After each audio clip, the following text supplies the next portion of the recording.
Hey, what's up, everybody? And welcome back to Mile Higher Podcast, episode 313.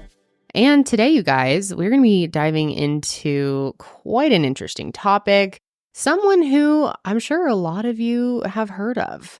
I had heard before we started talking about covering her. And then as I dug in, I remembered that I had watched a lot of her YouTube videos at a time in my life where I was feeling lost, feeling like I needed guidance. And instead of going in and getting actual therapy and true mental health help, I was like, I can get all this on YouTube.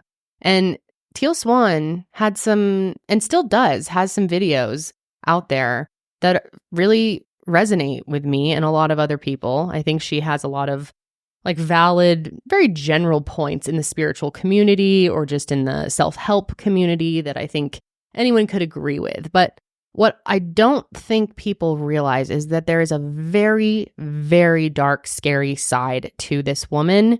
And we are here to tell you about that side. So if you are someone who has consumed Teal Swan's content, maybe follows her, and maybe you don't know all of the manipulation. I think what you're trying to say is that the way that she presents herself online and the way that she presents herself on her YouTube channel, externally facing the public, is very different than what's going on behind the scene. Thank you, Josh. That was much better. And than what I said. within the Teal tribe is what her following is called.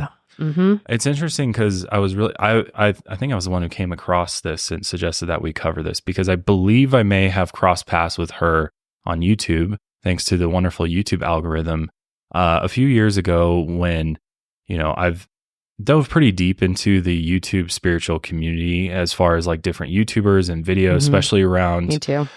Spirituality and third eye and understanding, kind of learning more about that. And I think one of her most popular videos is talking about like, what is your third eye and, how does that work exactly? I think that has a few million views actually. So she's definitely, there's a lot of different YouTubers out there like that, are trying to educate about these different spiritual ideas and theories.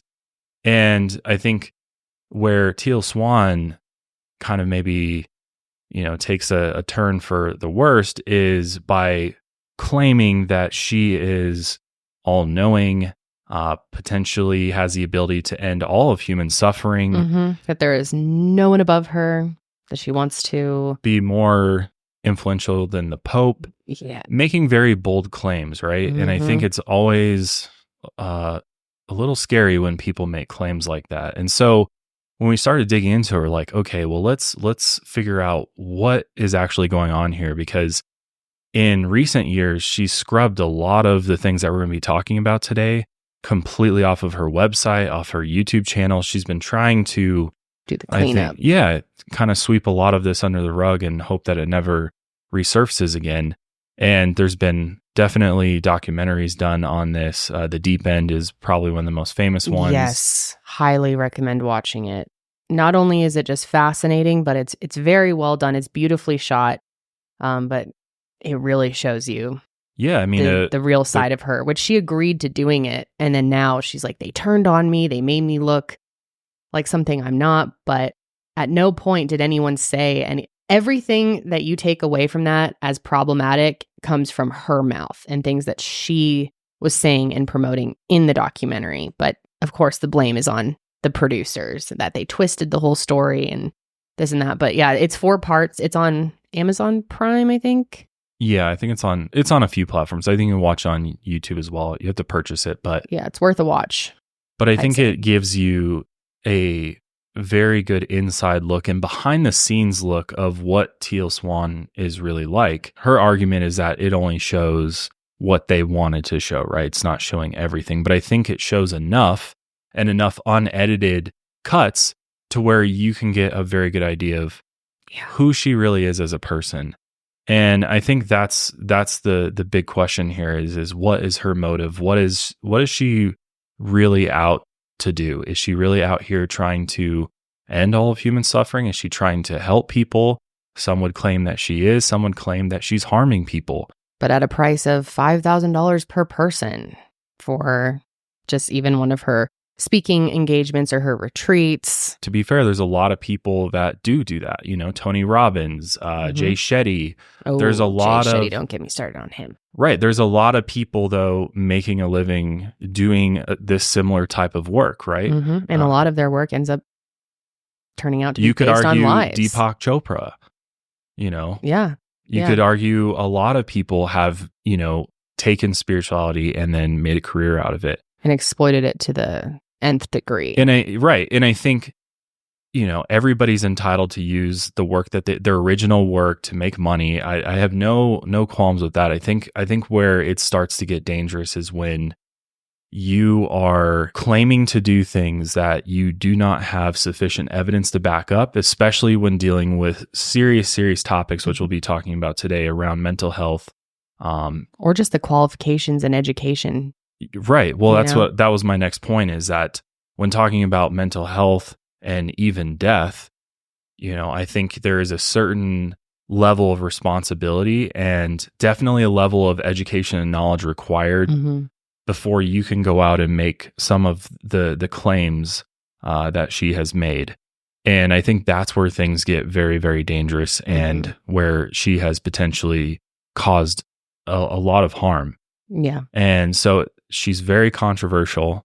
You know, there's people that love her, there's people that hate her, and we're going to kind of take a look at everything and kind of go back to the beginning. I think understanding her story and her background, especially since it's kind of difficult to find and she's not actively promoting that as much as she used to, I think that's a very important piece of the Teal Swan story, to understand where she started and where she is now, because she still is very active on YouTube. She's still doing all the things that she's always done, conferences, retreats.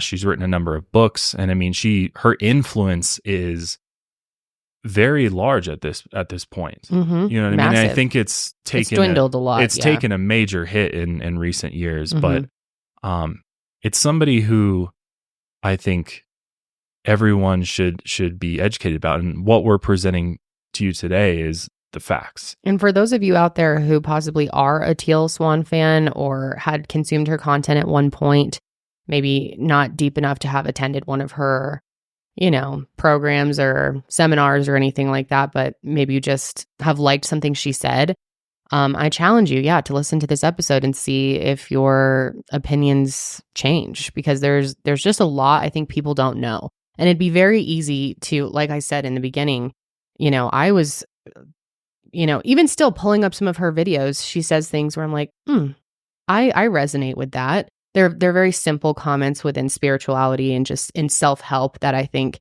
echo what people that do have educational background in it also say.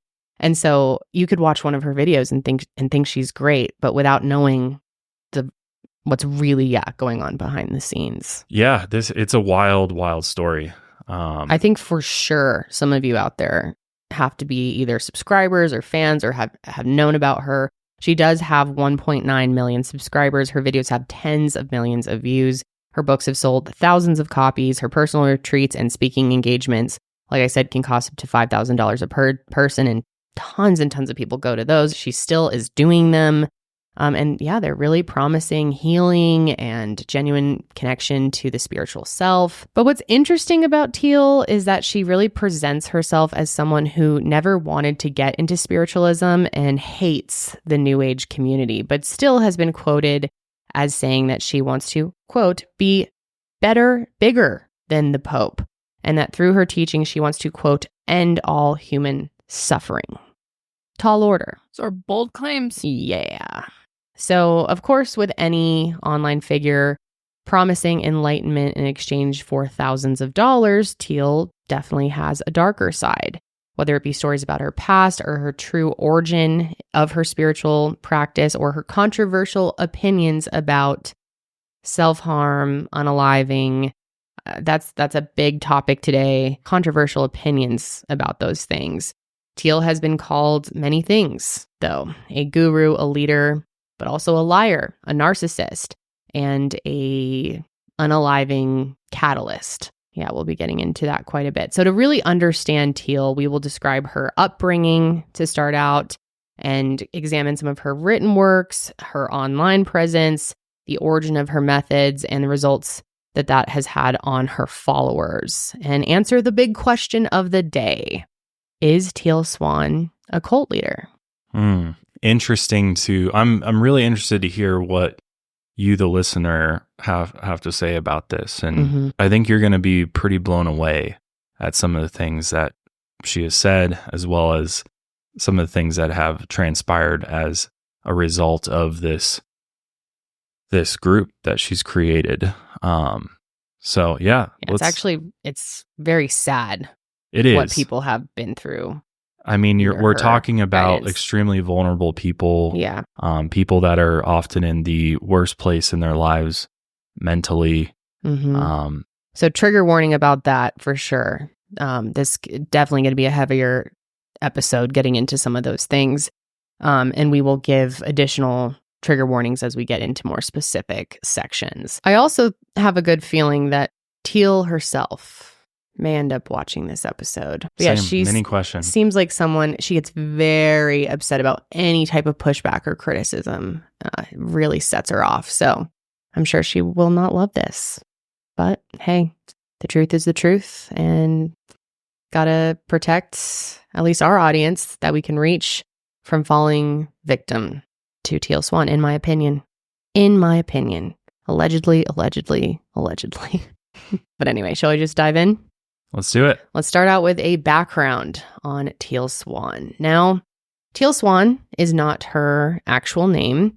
Her real name is Mary Teal Bosworth, which is definitely not as fun and spiritual sounding as Teal Swan. Well, so just for clarification, Teal being her middle name, she started going by that.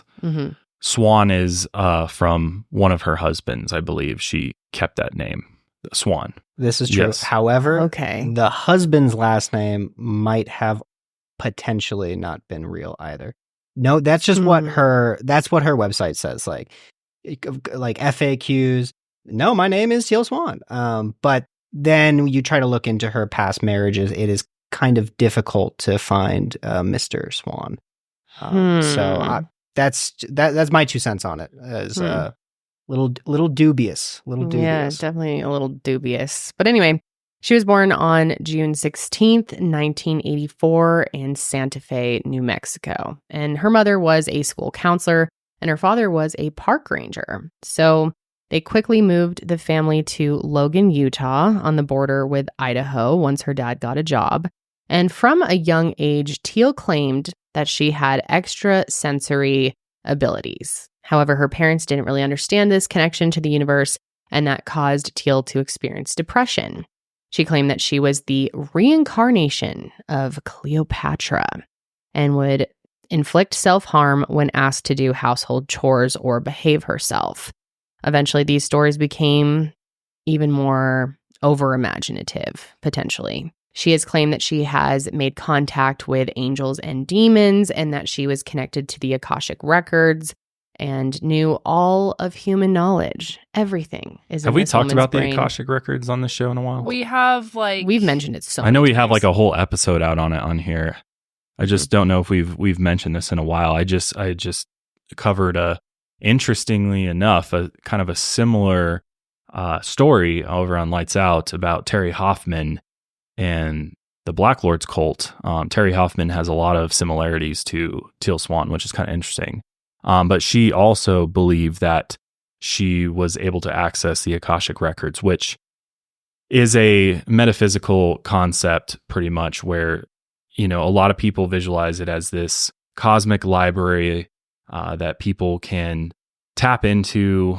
There's like step-by-step videos on YouTube on how to do this. I'm sure Teal Swan has some content around this as well. You're able to access this cosmic library that has all the knowledge of the universe, events, pretty much everything you'd ever want to know, located here. And like a lot of people try to describe it as like a physical location, but I think it's more of so just like tapping into the universe, like the universal energy to pull this knowledge from it. So I know a lot of people out there love shopping, love building their outfits, picking it out every morning. I am not one of those people. It's one of the biggest inconvenience for me. I'm really just not good at keeping up with the styles, finding something that's going to make me feel good. And I have so many bad memories as a kid of going into dressing rooms and having anxiety, having a total meltdown because of bad lighting and just, I feel like so many people understand that. Even to this day, I really hate going to the mall. I like to do all my shopping online, and it's even better when someone can do it for me. And that's why I am a big fan of Stitch Fix. I have been for years. I have been a paying subscriber of Stitch Fix, and I have found endless amazing pieces that I continue to wear to this day. With Stitch Fix, you get a stylist who understands your style, your size, and your budget, and they just do all the shopping for you. Shopping and figuring out your style can just be overwhelming. And when it comes to getting dressed, I don't even know where to start some mornings. And that's why I love having a Stitch Fix stylist. And the longer I have been using Stitch Fix, the better my stylist has understood what I'm gonna like and what I'm not going to like. I get pieces that I am comfortable in, I am confident in, and that make me feel good about myself. All I have to do is give my stylist my size, my style, my budget preferences, and I order boxes when I want to and how I want to. I mean, there are times where I get them every 3 weeks, which I think is the max that you can get them. But then there's also times where I want to get them less frequently because I don't need as many clothes. But what's cool is it's completely customizable and there's no subscription required. They just send me for me pieces plus outfit recommendations and styling tips, which I really, really love. And then I keep what I love and I send the rest back. It's so easy. In fact, they send you a prepaid shipping bag where you just shove in what you don't want, stick it in the mailbox, and you're good to go. And now that my stylist knows me so well, I rarely get pieces that I want to send back. And when I do, I love how easy it is to do so. But the best part about it is no stores, no crowds, no stress, just personalized looks that you'll love. It's personal styling for everyone. So get started today at stitchfix.com/milehigher. That's stitchfix.com/milehigher. You guys know what a fan I am of ZocDoc and how I've been personally using it for far longer than they started sponsoring any of our shows. And I have found excellent medical professionals through ZocDoc, especially after years of not going to the doctor, quite honestly, because I didn't trust them. I never felt safe. I never felt like they were really listening to me. I didn't feel like a priority to them and that they never really got to the root cause. But now with ZocDoc, I've been able to find medical professionals that I actually trust. And the real key to that is the verified patient reviews, that I can hear experiences from other people and book appointments really easily as well. If you haven't heard of it, ZocDoc is a free app and website where you can search and compare high quality in-network doctors and choose the right one for your needs, and then click instantly to book an appointment. And we're talking about in-network appointments with more than 100,000 healthcare providers across every specialty, from mental health to dental health, eye care, skin care, and more. And these are people with actual education in the medical field. You can filter for doctors who take your insurance, who are located nearby, and who are a good fit for any medical need that you may have and are highly rated by verified patients. You can also see their actual appointment openings, choose a time that works for you, and click instantly to book a visit. Plus, ZocDoc appointments happen fast, typically within just 24 to 72 hours of booking. And sometimes you can even score same-day appointments, which I have been able to do on several occasions. So stop putting off those doctor's appointments and go to ZocDoc.com/milehigher to find and instantly book a top-rated doctor today. That's ZocDoc.com/milehigher. Once again, ZocDoc.com/milehigher. I mean, it's not surprising to me that she claims to be connected to it, because a lot of people in this community believe in the existence of the Akashic records and also claim to be able to access it, which is interesting because especially as we go further down the road here, if you truly are able to access this cosmic library of all of the known knowledge in the universe and events, you should be able to bypass a lot of the bad things that happen throughout your life if you have truly this type of access to this knowledge, right? You would think that you can access the knowledge about everything. You should have a pretty smooth life where you could just like, oh, that's going to happen, so I'm going to just sidestep that. I'm not going to do this. I'm going to consult the Akashic records for every single decision I make in my life. So that's always kind of an interesting thing to me when people claim to be able to access this. But this is a concept that's been around for a long time. There's many mystics throughout the centuries who have claimed to be able to access this cosmic library. So I just wanted to remind people what that was in case you hadn't heard of this before. Maybe it's been a minute. I also want to clarify that, in my personal opinion, I'm not completely opposed to spiritual practices like this, alternative therapies, exploring these types of things in your own life's journey. I find a lot of it really interesting, and I don't think all of it is bullshit. It's like, absolutely, you're right to explore these things and think about them, and critical thinking and exploring these things is a good thing in a lot of ways. I think where the problem is where you claim that you have now found all of the power and you are going to be able to change everyone's life and charge them so much money because of this power that you either just have because you're an alien or whatever else. And that's where I think it becomes really exploitive. But I'm not completely opposed to the idea of people having higher abilities. I'm very skeptical about the majority of people who claim that, but I don't think that it's impossible or doesn't exist. Does that make sense? Yeah, no, I think I think you explained it perfectly. I'd say we are on the same page there. Mm-hmm. Because I'm very open to all of these ideas. I'm open to a lot of the things that she talks about and have spent some time learning about a lot of these things. Mm-hmm. Especially this idea that she is this interdimensional alien, the Arcturian is what they're called. So I would assume she believes she's a star seed, and Mm-hmm. we've talked about that on the show in the past, star Mm-hmm. seeds and what that's all about.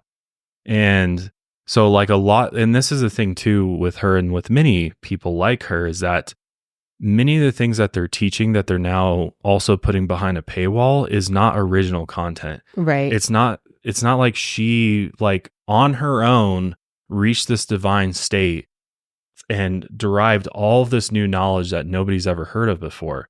You could probably look at every piece of, and maybe there, I'm not saying that she doesn't have any original ideas or works, because I think she does. I just think that the majority of them are probably inspired by somebody else's ideas. And we'll talk a little bit more in detail about that, but especially, along the lines of like some of these abilities, and ESP, Sixth Sense, being able to, and that kind of encapsulates a lot of different abilities, extrasensory, but also, being able to telepathy, telekinesis. That's not necessarily is ESP, but it's kind of all in the same realm.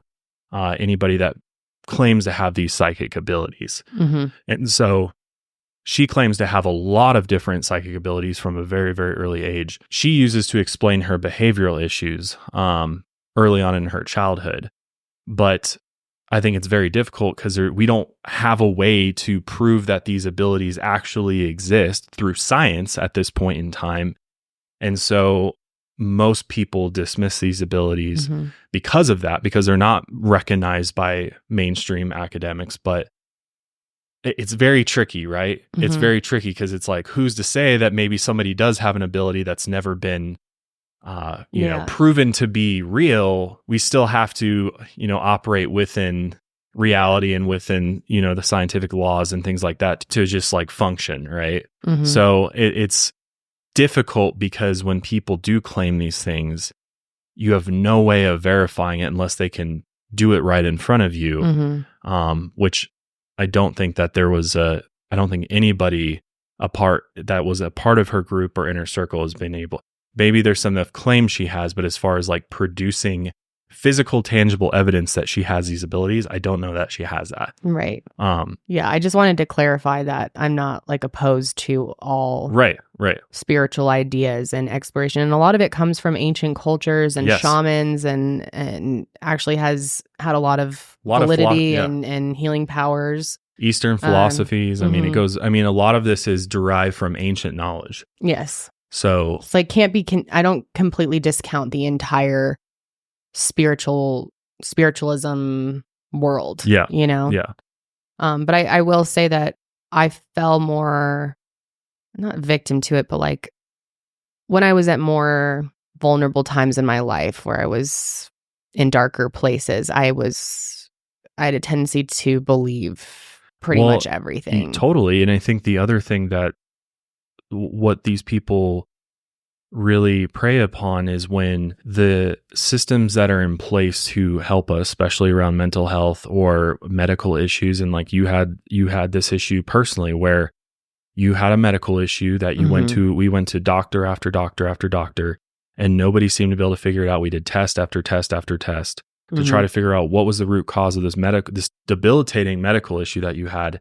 And when you aren't getting answers through the traditional ways of doing it that were, that were told by mainstream society is the way that you go and get help, it can be very frustrating, right? And, not saying that we wouldn't have eventually found a doctor that would have figured it out, because we could have, absolutely. But because of our own personal experience, it made us start looking outside the box and resorting to looking at alternative, medical people who have done independent research that maybe mainstream academia hasn't done yet, but still have degrees. But still have some type of expertise, and so alternative therapies. But you know what I'm saying? Like, totally saved my life, changed my life. Right. So I think it's important that people know that we have personal experience with this, but on the flip side, we do know how dangerous it can be. Yeah. If you kind of remove everything else, right? If you don't remain balanced. Yeah. You don't balance your views. You don't balance, you're not doing your checks and balances with claims and making sure that you're, cross-checking and referencing and making sure like, oh, I heard this crazy claim. Maybe I should look into it to make sure that it's not completely bullshit and there might be some research to back it up. Right. So that's all I want to say. So yeah, Teal's early life and her own experiences are very difficult to navigate and make a full opinion on. So we're just here to give you the facts, and you can kind of make your own judgments on that. But one person who has spoken out, who knew Teal very well, is one of her childhood friends, Diana Hansen Ribera. And she had grown up with Teal and started experiencing some of the same depressive episodes that Teal was having. And it was to her that Teal first started claiming that she was part alien and that they would all be reincarnated, and encouraged Diana to visualize her death by taking her own life. Teal told Diana, according to her, quote, "You can just do this life over." And Diana really took that to heart. And she actually first attempted to take her own life when she was a teenager. And luckily, she did survive.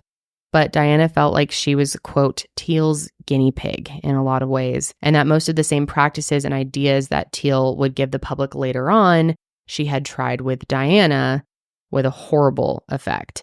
Diana feels that she could have been a whistleblower for Teal's teachings very early on, but it was hard to break away from her friendship with her as a child. And obviously, with people who are a big part of your life, especially when you're growing up, it's really hard to feel like you're turning on them. As you get more clarity and experience over your life. And Teal could be very manipulative, according to her. And I think I would just agree with that in general from what I've seen. And at this point, her friends and family just wanted to ensure that she would be okay. Teal's mother had brought her to multiple therapists throughout her childhood, and none of them were able to curb these behavioral issues. Her mother even took her to China, which I think is pretty interesting that she would, I think that's pretty good parenting to want them to explore something that she's interested in and kind of give her that life experience of going somewhere like China, like total different culture. Which I was going to jump in and say, when Teal was brought to these other therapists, there were diagnoses given, correct? Not that there definitely would have been, just because for insurance purposes, you have to give a diagnosis. However, there's no way to confirm. Okay. No way to actually find this and present it. Because than I believe she's said. Yeah, in the documentary, she goes over all the things she was diagnosed with, but she doesn't believe any of them. No, she was diagnosed, according to her, she was diagnosed with schizophrenia. Mm-hmm. A number of other things. Bipolar disorder, I believe there's or a borderline, possibly. I can't remember exactly what she said, but she said that they were just throwing therapy at her and that none of it was actually true or resonating with her. But she went to China with her mother to learn more about the spiritual practices of Qigong. And unfortunately, it seemed like the practitioners in China ended up really taking advantage of them and told both Teal and her mother that she was a psychic. And that was really so that they would continue paying for classes. I mean, they were going to tell her pretty much anything. But back at home, Teal was taken to a new therapist who practiced the retrieval of repressed memories, which is going to be a big discussion for today. Teal would also more famously interact with a therapist who practiced the same retrieval when she reached her early 20s. But this was her first interaction with the idea. In the 80s and 90s, Utah had been engulfed in the Satanic panic, sparked by the book Michelle Remembers, which is a therapist who was able to extract repressed memories of satanic ritual abuse and murders from a patient. And the country was soon really gripped by young adults remembering decades of satanic torment. And it's important to note that Michelle from Michelle Remembers ended up marrying the therapist who wrote the book. Interesting side note. Also in Utah, the Satanic Panic was led by Barbara Snow, big person we're going to be talking about today as well, who accused dozens of adults of ritual abuse. In Utah, it primarily centered on the alleged blood atonement cult of Mormonism, which supposedly believes in providing sacrifice for the death of Jesus Christ. Yeah, I was going to say, if you want to know more about that cult, I've got an episode about the man behind it. Ervil LeBaron is his name. Oh, I remember when you guys this was a fundamentalist, polygamous Mormon cult, a ton of killings. And he used the doctrine of blood atonement in order to justify the murders that he did. Terrible. Yeah, it's a pretty insane story. But if you want to know more about that, definitely check it out. Full-on witch hunt. So most famously, Martha Beck accused her father and Hugh Nibley of ritual abuse after she retrieved false memories from a therapist. Her 2005 book, Leaving the Saints, documented the abuse, though no evidence has actually ever been found that it took place. The book itself was included on Oprah's website and magazine, which I've got a lot to say about. Oprah's recommendations over the year, the favorites list and everything, which, I mean, clearly she's not actually really involved in any of that. No. But while the American Psychological Association now discounts the retrieval of repressed memories, believing it is much easier to implant a memory than repress one, in the 1990s, it was common practice amongst psychologists in Utah to retrieve a lost memory to identify the central trauma in their patients. Lost memories and retrieving them is something I've always found very interesting. And in the psych world, it's very debated because a lot of people believe it and a lot of people believe that that's not really possible. And, you know, there's a whole debate between like research psychologists and then clinicians and they kind of believe different things. There's several studies done. One I want to point out, it's from 2013, showed that 30% of research psychologists believe that suppressed memories could be retrieved in therapy versus over 60% of clinicians, such as psychologists and counselors, believed this. So it seems to be a pretty wide split. I would say, from what my understanding is, people on the research side are much more skeptical of the whole idea of it.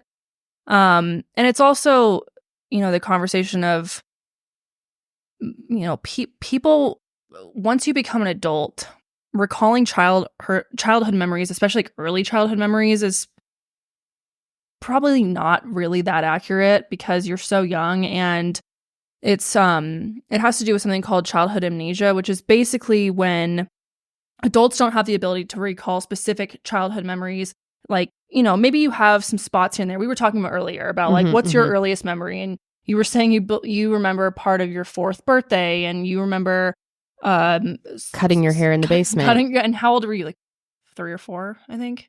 Something like that. Maybe 5, 4. Okay. Yeah, something like that. Yeah. Well, anyways, but like, yeah, you may remember little spots here and there. But as far as like having an entire recollection of some entire event or entire day, that's pretty rare. And I think a lot of people who think that they remember those are really just having these quote unquote memories because maybe their parents are telling them about it, or they're seeing pictures or home videos or something. But in reality, it's pretty rare that you would have some type of, prolonged memory like that once you're in adulthood. It's not even till I think it's like 5 or 6 years old when autobiographical memories actually become more stable and you're really able to remember long-term events in your life. It's like Terrence Howard, who claims he remembers being in the womb.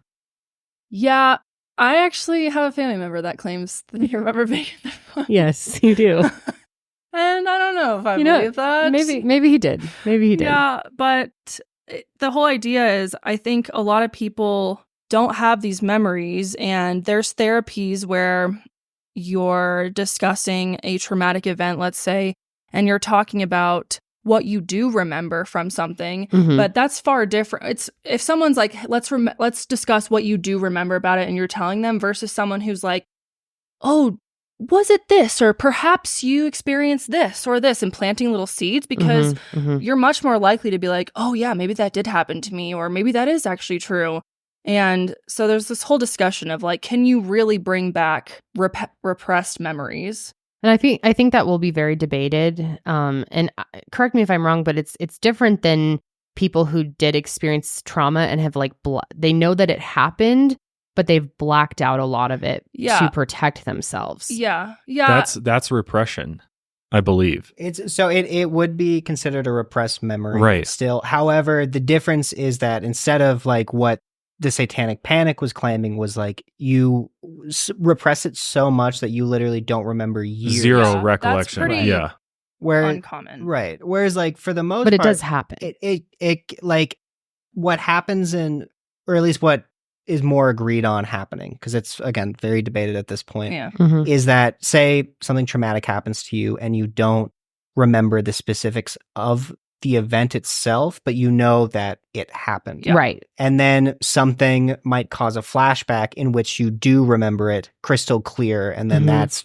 when you experience a PTSD flashback.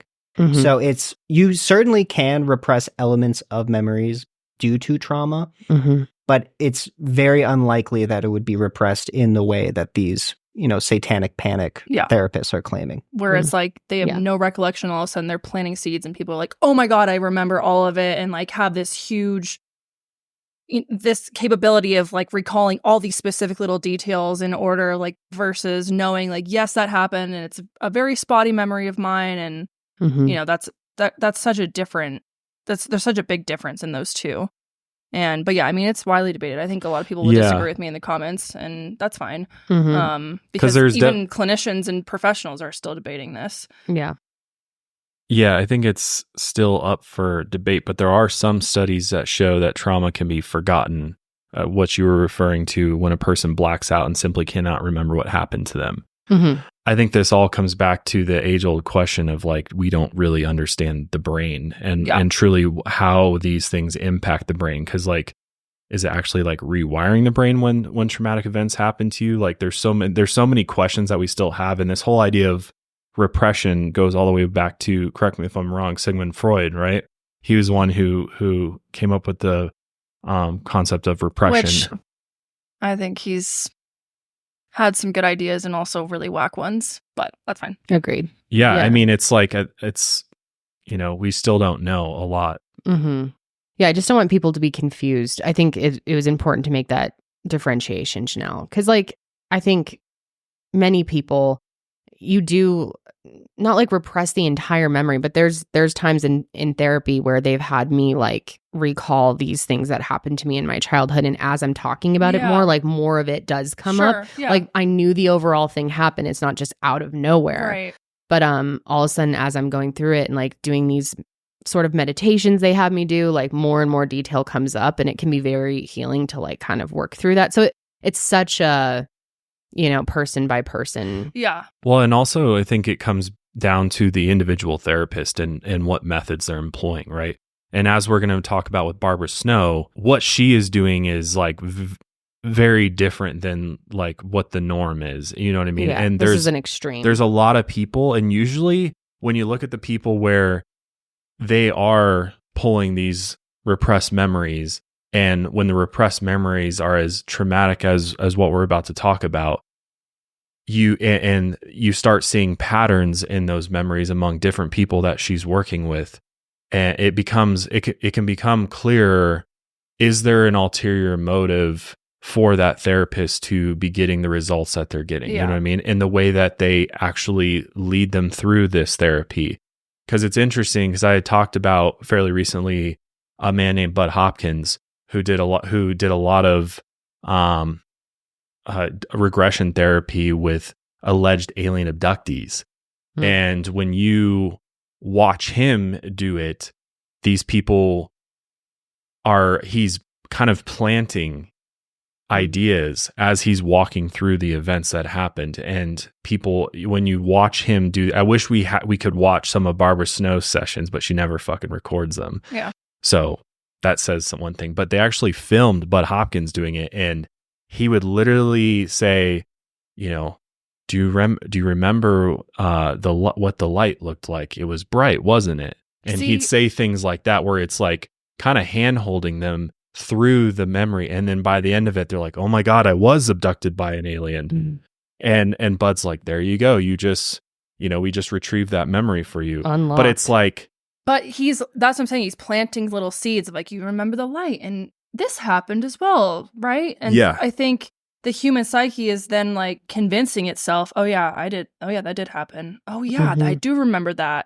And it's like, did that really happen, or are you being convinced by someone who is put in place to quote unquote help you or heal you or enlighten you or whatever it is, and therefore you're more willing to take what they say as truth? Yeah, exactly. Well, especially when the person doing it is somebody you idolize and already hold in this trust, this esteemed position, where you'd be like, "What the fuck you talking about?"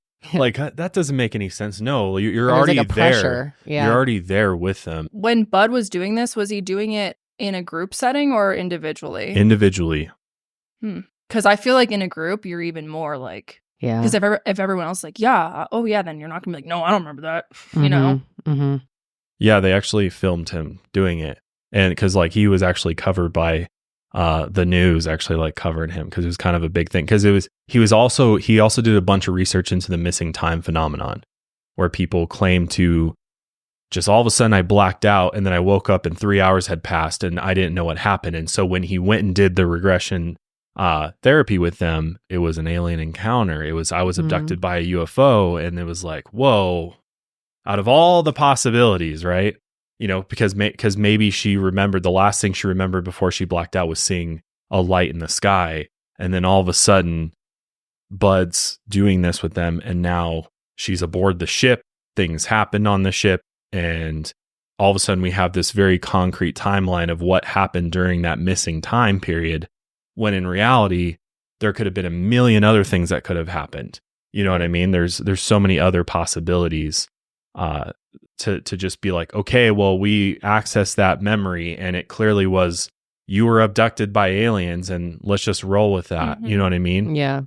It's like, can you believe that? Like, can you take that for what it is? There's no tangible proof, but this person remembered it. You know what I mean? So it's very tricky.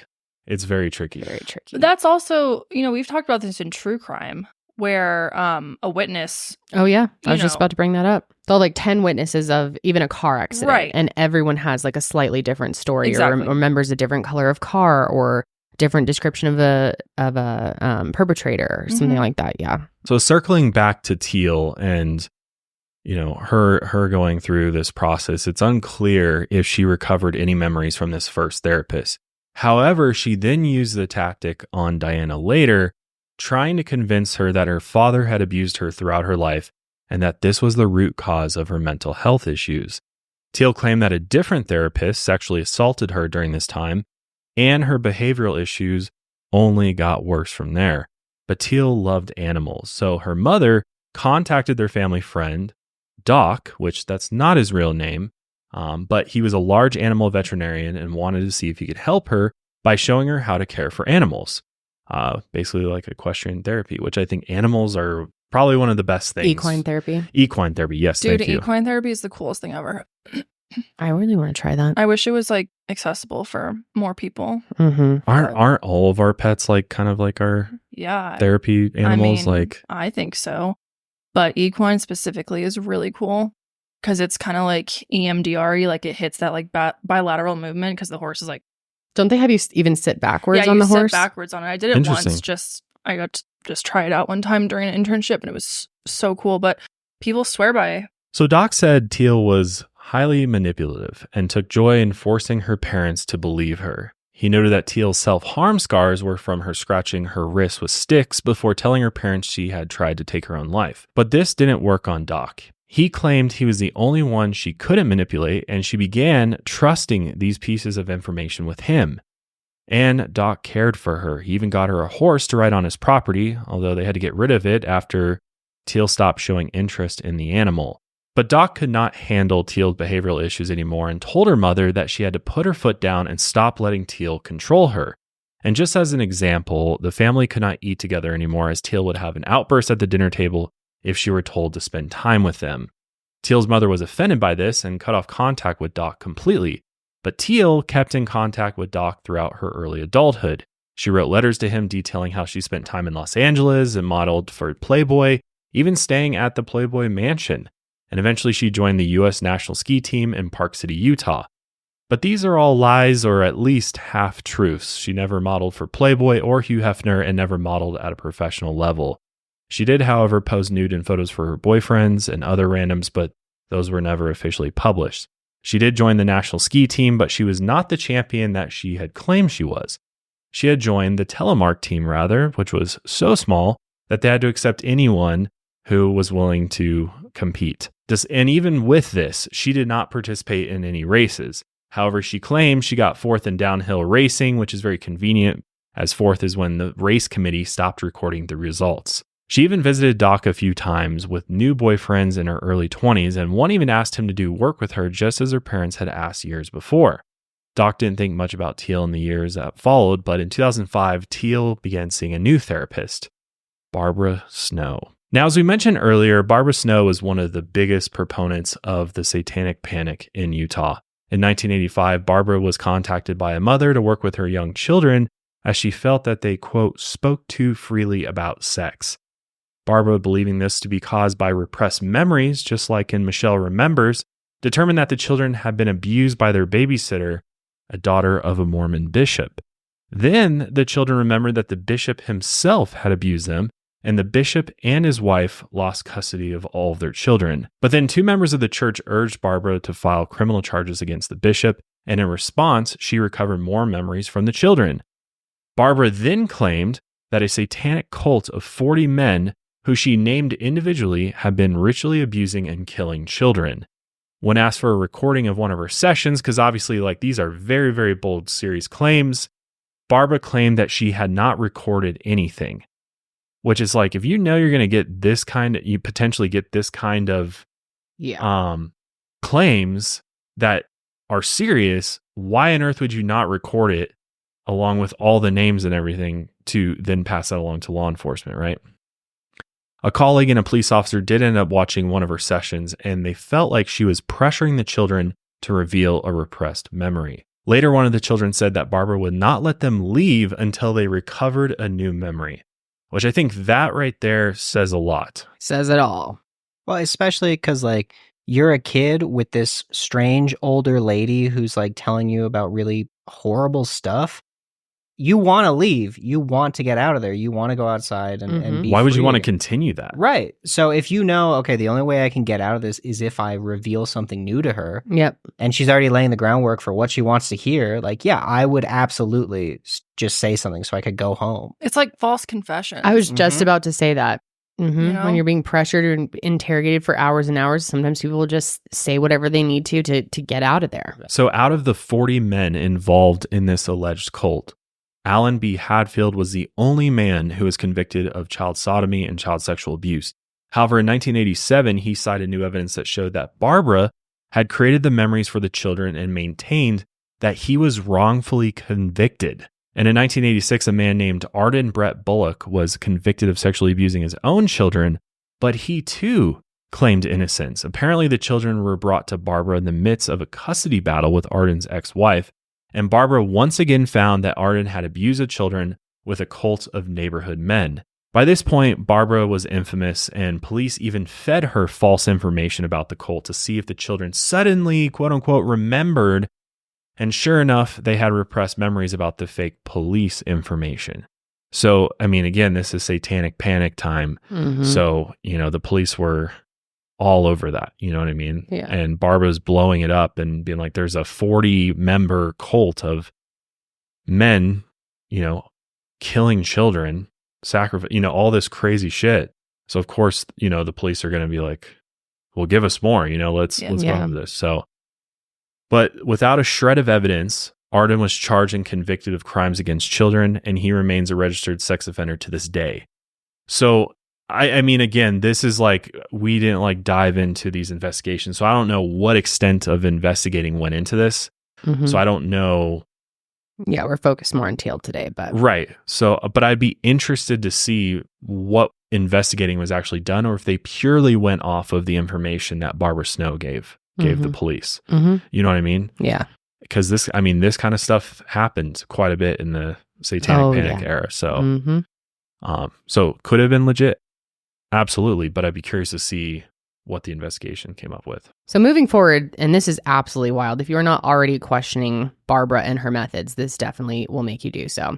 In 2006, while Barbara was treating the children of what appears to be her own brother, she accused him of sexually abusing the children in a satanic cult, and that he even subjected the children to military testing.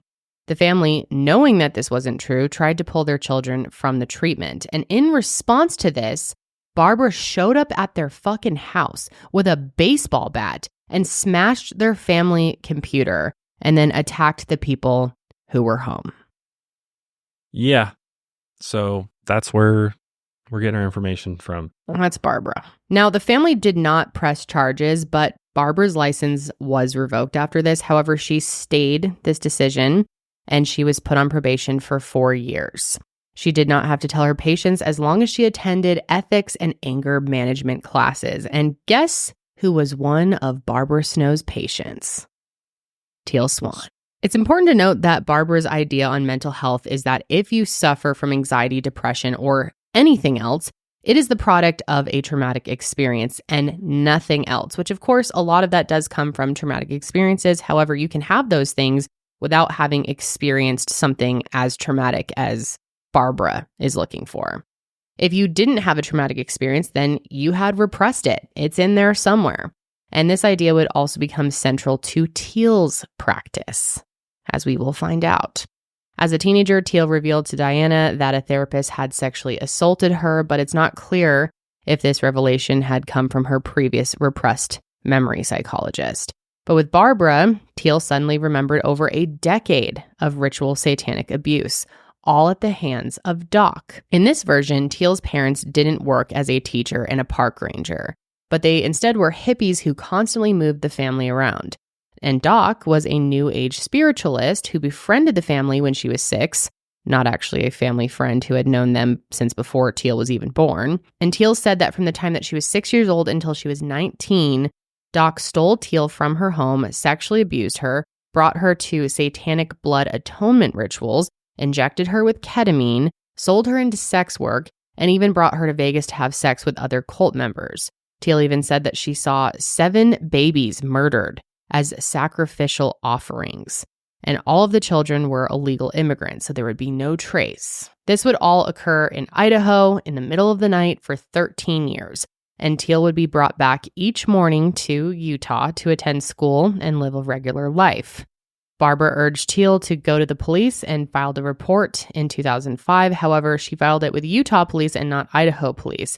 And when cops couldn't find any evidence and knew that this came from Barbara Snow, they did not report it to the police in Idaho and ceased their investigation. When responding to a FOIA request for the documents in 2018, state officials said they no longer existed. At the end of this story, Teal finally escaped from Doc's abuse and lived with Blake Dyer, a longtime friend who we'll be talking about a lot today, actually. And the two of them were only romantically involved for 1 year, but then ended up living together for nearly 2 decades. In an email surrounding Teal's stories, it states that Doc was unmarried, suffered from dissociative identity disorder, previously known as multiple personality disorder, and was a blood atonement Mormon. And according to the email, quote, this is all I'm about to read from the email. From age 6 to 19, Teal was tortured physically and sexually in rituals, forced to participate in sacrifices, raped, starved, forced to undergo 3 abortions, all fathered by Doc himself, who was in his 60s at the time. He performed them himself with veterinary equipment, which is why we had such a hard time conceiving. And this is from their email. Photographed for sadomasochistic pornography, sold for money to men for sex out of gas station bathrooms, kept in basements, kept in a hole in the ground in Doc's backyard, exposed to electroshock programming, forced to undergo isolation torture, left overnight tied up in lava caves in southern Idaho, forced to participate in bestiality and necrophilia, drugged out by Doc on ketamine, Dormitor, xylazine. I had never heard of some of these, but all of these, the last 2 were both animal sedatives. Also opiates and speed, all of which he had unlimited access to being a vet. Chased through Idaho and Utah wilderness by Doc, who was usually on one of his mules, playing tracking games in which he would hunt her and undergo many heinous tortures if she was caught, used as a lure to other children that ended up being hurt or on 3 occasions killed by Doc, and the list goes on. Now, obviously, this is a terrible list, and we're not entirely sure, if some of it is true or... I believe Diana, her childhood friend, had said or written somewhere that she was very close with her, grew up with her, that when this stuff was going on, she never noticed any physical signs that like on her body from being in her presence that anything like this was happening. But that's what Diana said. So it's just like at the end of the day, we don't know. But again, and of course, I want to believe victims. But I think it is important to note that this is through sessions with Barbara Snow. Yeah, and I think that says quite a bit, and that is a lot to have happened with no legal recourse for Doc, if that is true. Well, and why on earth would the police dismiss something? This is like monstrous. Yeah. Crimes. And the police, and again, maybe the police just dismissed it because it was Barbara Snow related, which would be fucked up if they did. But again, they said that there was no evidence to go off of, because there would have to, like, you would think that there would be something the police would have found with Doc, unless they just straight up didn't look into Doc, that would lead them to, ultimately charge him with these heinous crimes, right? Right. So yeah, I just want to make it clear that we are unsure if these things actually happen. We are not saying we believe they did or did not at the end of the day. We just don't know.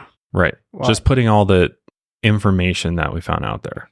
Just to hop back to the Diana interview, that was done with the Mormon Stories podcast, which it's a fantastic interview. I recommend everyone check it out if they want to know more about it. But the other thing is that, like, this was all occurring during a time where not only were they very close and spending most days together, but also they were telling each other very intense issues. They were talking about sexual assault. They were talking about just like really horrible shit that happens when you're a teenager, or you talk about when you're a teenager. So it would be kind of surprising if, Teal wouldn't have revealed this information to Diana when the two were very close at the time. Yeah. Yeah. It's also important to note that Doc was married to the same woman throughout the entire time he knew Teal, and was never diagnosed with dissociative identity disorder, and was never a member of the Mormon Church. So it's essential to bring up the history of Teal's repressed memory sessions with Barbara Snow, because they are critical to her credentials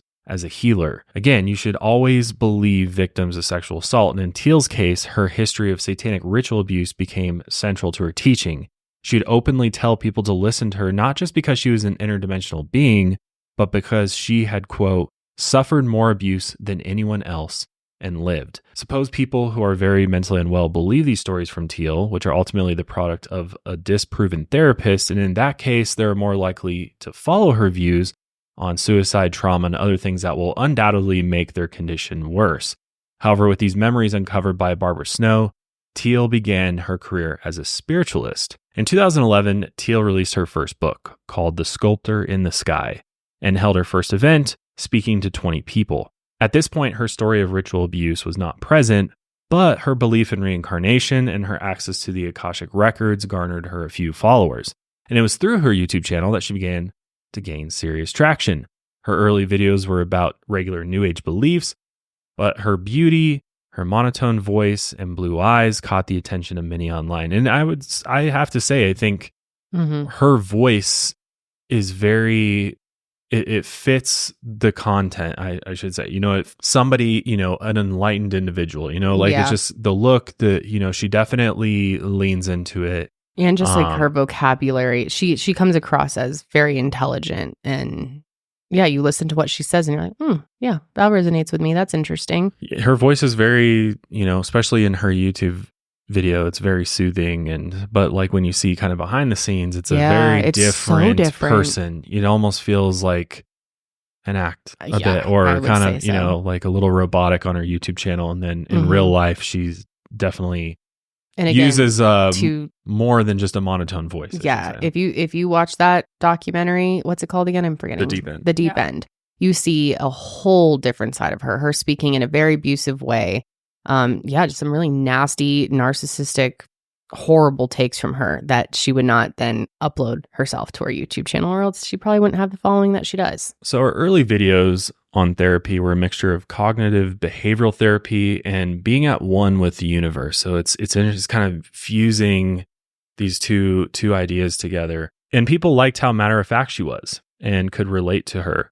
And soon she began to tell her past with ritual satanic abuse, and people began to trust her. In a very early video, her thoughts on suicide were first hinted at. We pulled a couple screenshots from the video. We're not able to play any of her videos for copyright purposes, but I'll read you one of the quotes from her video. It says, "Death in terms of annihilation is impossible. You are of eternal and infinite nature. Physical life is just a temporary expression of the eternal you.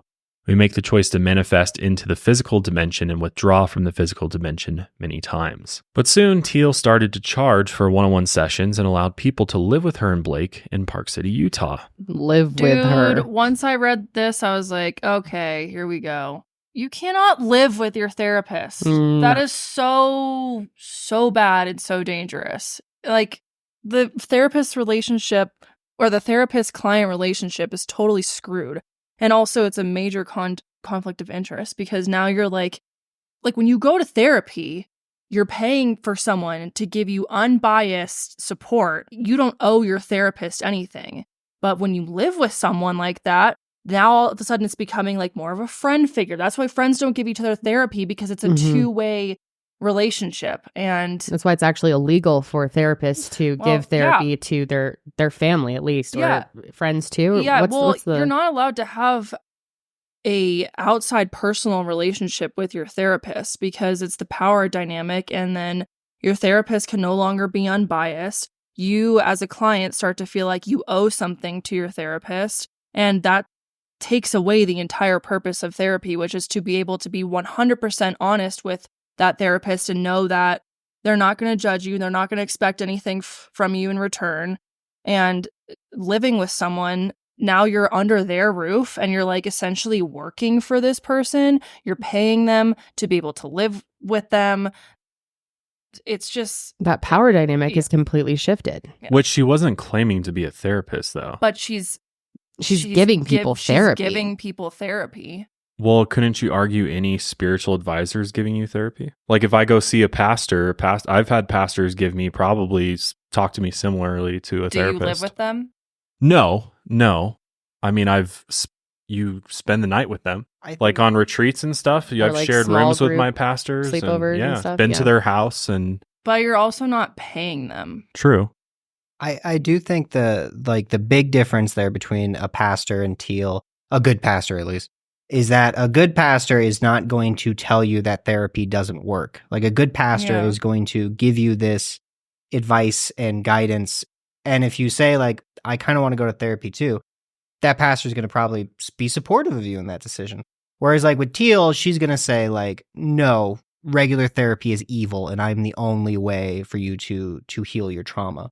Right. And people who are coming to Teal likely have already come to the conclusion that I'm not getting what I need from my therapist, and therefore I'm seeking alternative help. And so when they do come to her, she's reinforcing that belief. Or like you just said, outright telling people like, avoid them. You don't need them because I've got the answers. She's telling everyone that everyone but her is essentially clueless. Yeah. And that she is the all-knowing. I have all the answers. She has all the answers. So, and if you come pay whatever X amount, then I'll essentially be able to heal you. And I think that's also toxic because you're taking away any sort of power and confidence that the individual has and basically being like, without me, you're fucked. And you need to listen to what I have to say. You need to do exactly what I have to do, and then your life will be fine. Versus like, you know, empowering that person. Like, no, you have it in you. You can do this. You know, it's such a toxic way of trying to heal someone. So do you think that all spiritual healers are crossing the line when they say I can heal your mind, body, and soul? I think that's a really interesting conversation to have. And I think some people would say yes, and I think some people would totally disagree with that. And I think it kind of varies case by case. I think if you're looking at it from a purely like clinical standpoint, I think a lot of researchers would argue like, yeah, that's dangerous because they don't have the scientific backing and, you know, and research and statistics to prove that.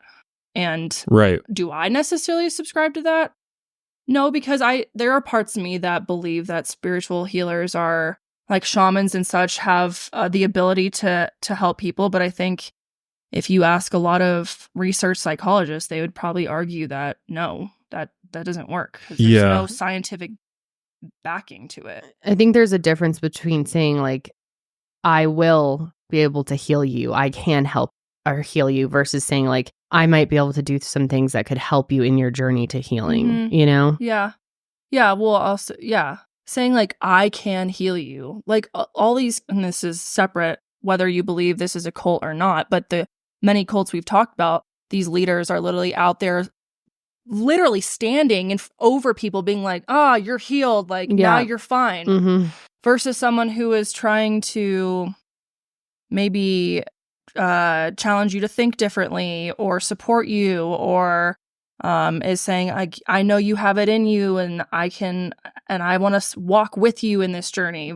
That's so different than being like, I have the power to heal. Yeah. Like aiding you in your process with things like Reiki or, you know, other spiritual practices. And it's like whether or not those have any. So it's the approach of the healer that matters. I think so, personally. But I think a lot of people would disagree. There's a lot of people out there who think Reiki is complete BS or energy healing is not effective, or and then there's people that believe it entirely and swear by it, and it's like, who's really to say at the end of the day? Yeah, I'm not sitting here saying that it's one way or another. I think what's dangerous is when, regardless, you act like you have the answer. Anyone else who disagrees with you or challenges you is wrong, and that without me, you're fucked. I think that's dangerous. Completely agree. I think also a lot of it stems from the issues with big pharma.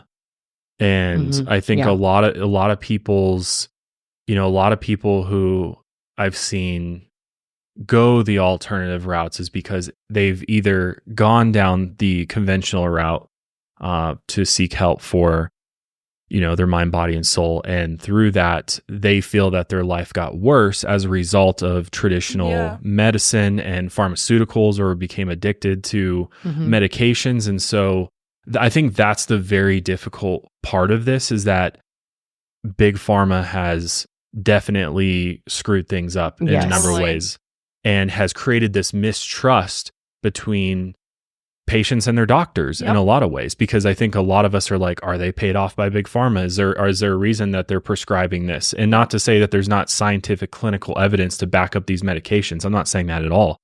I just think that when talking about this big controversy between alternative medicine and conventional medicine, I think it's fair for people to feel that way and feel that mistrust and seek out alternative methods. But I agree with you. I'm behind the stance too. It's the approach of, like, if somebody's approaching a healer for something as long as that healer is not guaranteeing that this is going to be the end all be all for your problems, but rather it's a supplement, right? As most alternative medications should be labeled as such, as a supplement to what else you're doing.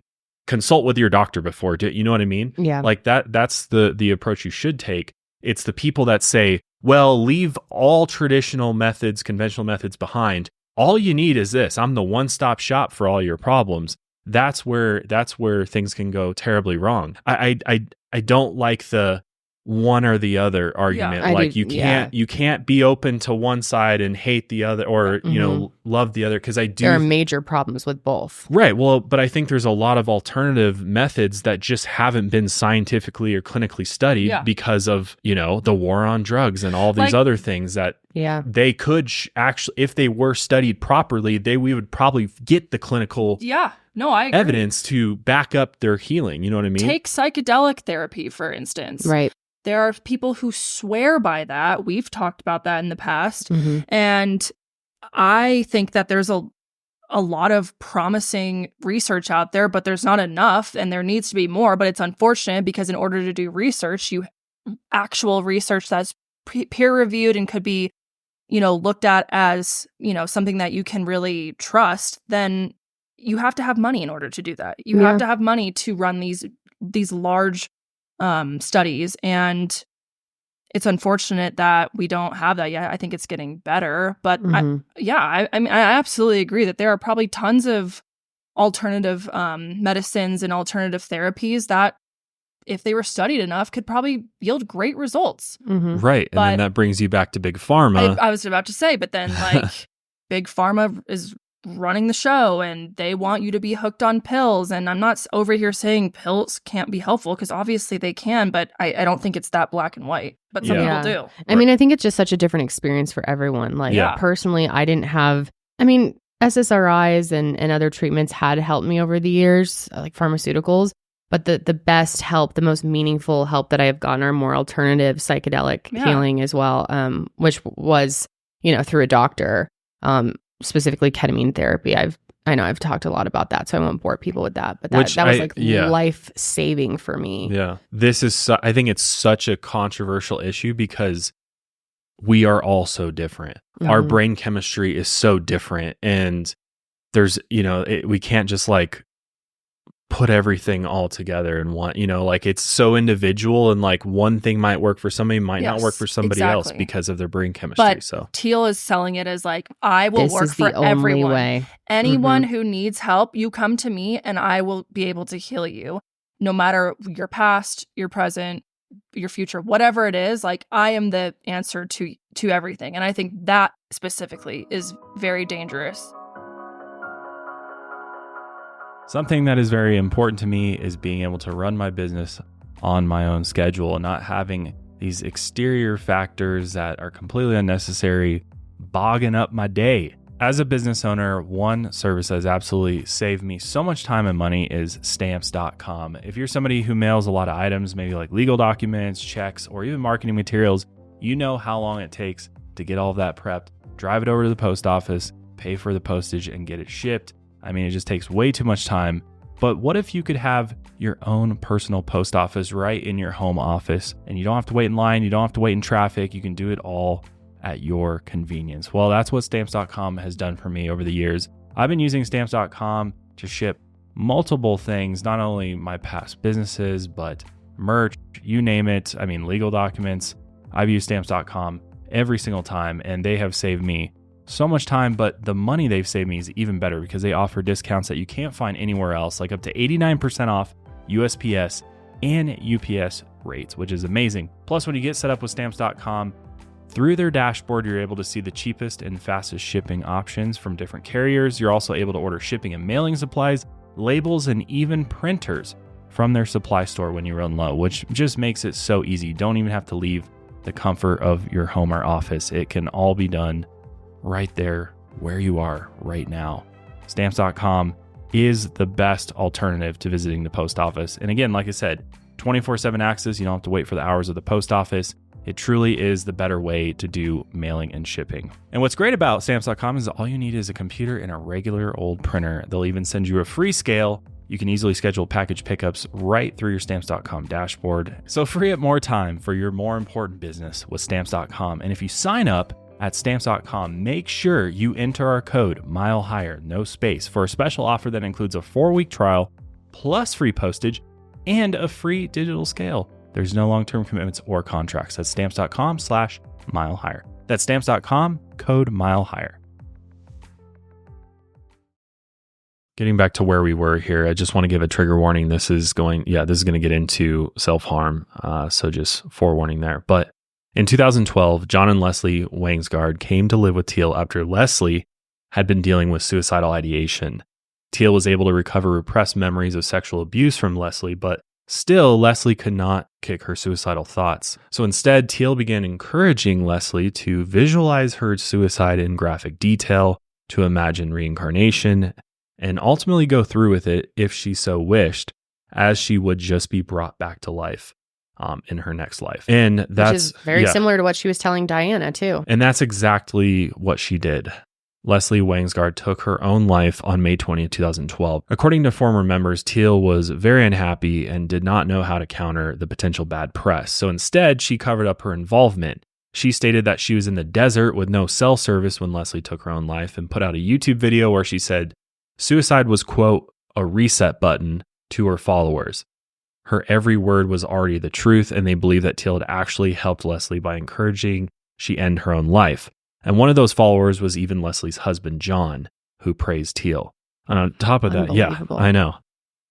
And I know, I think in the doc, they do consult somebody who's an expert around suicide prevention and stuff, and ask him about this. And he's like, it's a terrible idea to just put that out there to anybody who listens to it, because you don't know where somebody's at on the other end of this. Especially when you have no education or formal training. The fuck are you doing? And on top of that, she now brought her own experience with satanic ritual abuse to the forefront. Her bio was filled with Doc's story, and she did numerous local news segments, which we have a clip of. We'll play now.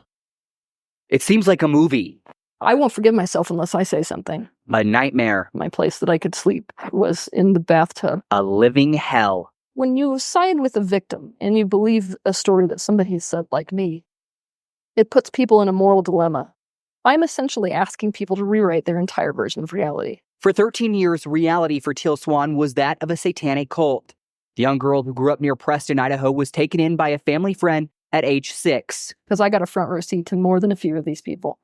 And the reality is that they come from extremely traumatic situations. And that's what turns them off emotionally and makes them not only want to, but capable of doing the things that they keep doing. Life, according to Swan, consisted of abuse, both physically and sexually, and murder. The stories she shares are simply hard to hear. So he'd be driving and suddenly he'd be like 20, 19, 18. He'd like pull over to the side of the road, and that was my cue that I was supposed to get out of the car and then run, basically. And I was supposed to evade him. And so it was like for a timed period of like 2 or 3 hours, I would be trying to run away from him while he tracked me. And if he caught me, I would get punished. Like my rib cage is covered in these scars because he would count coup. Back then, I got really proud of myself when I would get away from him, instead of realizing that I was being chased through the woods by somebody who killed children. How many children did you watch him kill? I can remember, well, him specifically, not the group 5. So you physically watched him kill 5. How many did you witness? Probably 7 over the course of my life, I think. Yeah. Teal thought of escaping, telling someone, anything to get out, but fear would stop her. One of the first programs that was done on me like that, he had me breathing and then go through an elaborate visualization where he was walking me through my home, having just told, okay, you just told people about me, and you just told people who you really are. So what do you see hanging from the rafters? I shrugged my shoulders. He goes, do you see that that's your mother? Do you see that her blood is all over the floor? Teal knows many won't believe her. What she says is hard to confirm, But what she shares is also the focus of dozens of investigations around the country. Lieutenant Larry Jones, a former Boise police officer, was instrumental in a Department of Justice report on cult rituals. The report admits crimes like these are hard to prove, but says it is imperative that the cases be solved. In Teal's case, which she says was turned over to police, no charges have ever been filed. I think that we're in a time where we have to open up to these a lot darker aspects of the human psyche. We have to admit that these things go on, and we have to provide ways for both sides of the equation to heal. In most documented cases of ritual abuse, it's often close friends or family who commit the crime. Teal says the issue is bigger than anyone can ever imagine. I think with every single case that we see coming out with this, people are more forced to accept the reality that this stuff occurs instead of just discrediting every single one of us, which has been the status quo for so long. It's really easy to write us off and say we're mentally ill. Most of us who go through these scenarios, we think that, it's happening because we deserve it, or it's happening because we're evil, or some stupid thing like that. Sorry, I'm like... You're okay. And just again, I want to reiterate that, we don't know if these things happened. Obviously, the Barbara Snow element does make you question, but yeah, we don't know. It's possible that she did experience some of these things, and these things do happen. There is a lot of lies around those types of things happening, proven. But that's not to say that these evil things don't occur and have occurred over time. But Teal's bio on her website now became obsessed with, her experience of satanic ritual abuse, and it became the focus of her practice. She even revealed the name and address of Doc to her boyfriend at the time, who threatened to kill him. The boyfriend then revealed the name to a local Idaho news station, which told journalists who had once been in Teal's inner circle, but left after Leslie's suicide. Those two approached Doc, which is why we know so much from his side. The journalist asked why he thought her parents didn't speak out about the ritual abuse, since it implicated them as well, and he said that they were probably still being manipulated by her, and as long as she was happy and successful and no one was going to jail, it was harmless. And Teal's success exploded with this revelation. In 2016, she published her second book, The Completion Process, which laid the groundwork for her therapeutic and spiritual practice. So the Completion Process is Teal's 20-step program to heal yourself from trauma. Again, in Teal's eyes, poor mental health is not the product of brain chemistry, but had to have been caused by trauma. She outlines a way to revisit the event through a mental sanctuary, to recover it, and then finally address it. And the first published edition of the book had 20 steps, and then later printings actually reduced them to 18, and now her online courses offer just 12 steps to heal your inner trauma, which sounds pretty familiar, like a 12-step program. Well, and Josh and I were talking about this before. It's likely because Teal really understands SEO. She basically built her online presence outside of YouTube, but also in YouTube, directly around like SEO, search engine optimization, making sure she used the correct terms to be the first page in a Google search result. Mm-hmm. Which is why her books are so popular, is because she probably saw, 20 steps, that's not really getting a lot of hits. 18, what's that going to do? Yeah. 12, okay, now we're cooking. Now we can see something here. Yeah, pretty popular, 12-step programs. As well as when people are searching things like I want to kill myself. Right. Yeah. She's using those in her SEO. Yeah. So, and that's she's said these things in interviews with journalists before around the SEO stuff. So, and if you can't heal yourself fully, you're in luck, because Teal started offering a completion process seminar at her compound in Park City and eventually in Costa Rica as well. And the seminar itself cost $5,000, not including airfare. It's just really interesting the way, these spiritual healings, these alternative therapies can get really, really pricey. I actually had I'm not going to say their name, but I had a life coach tell me that I had all these issues and that they could heal me, and it was all going to be virtual through I want to say it was 12 sessions, including tarot readings and stuff like that. And I was quoted at least $5,000. I think it was more. honestly. But what was crazy about it is the person actually accidentally sent me another person's quote, which had their full name and outlined all of their traumas that they were going to be healing as well. And they were trying to charge for the exact same treatment plan that they were going to do for me.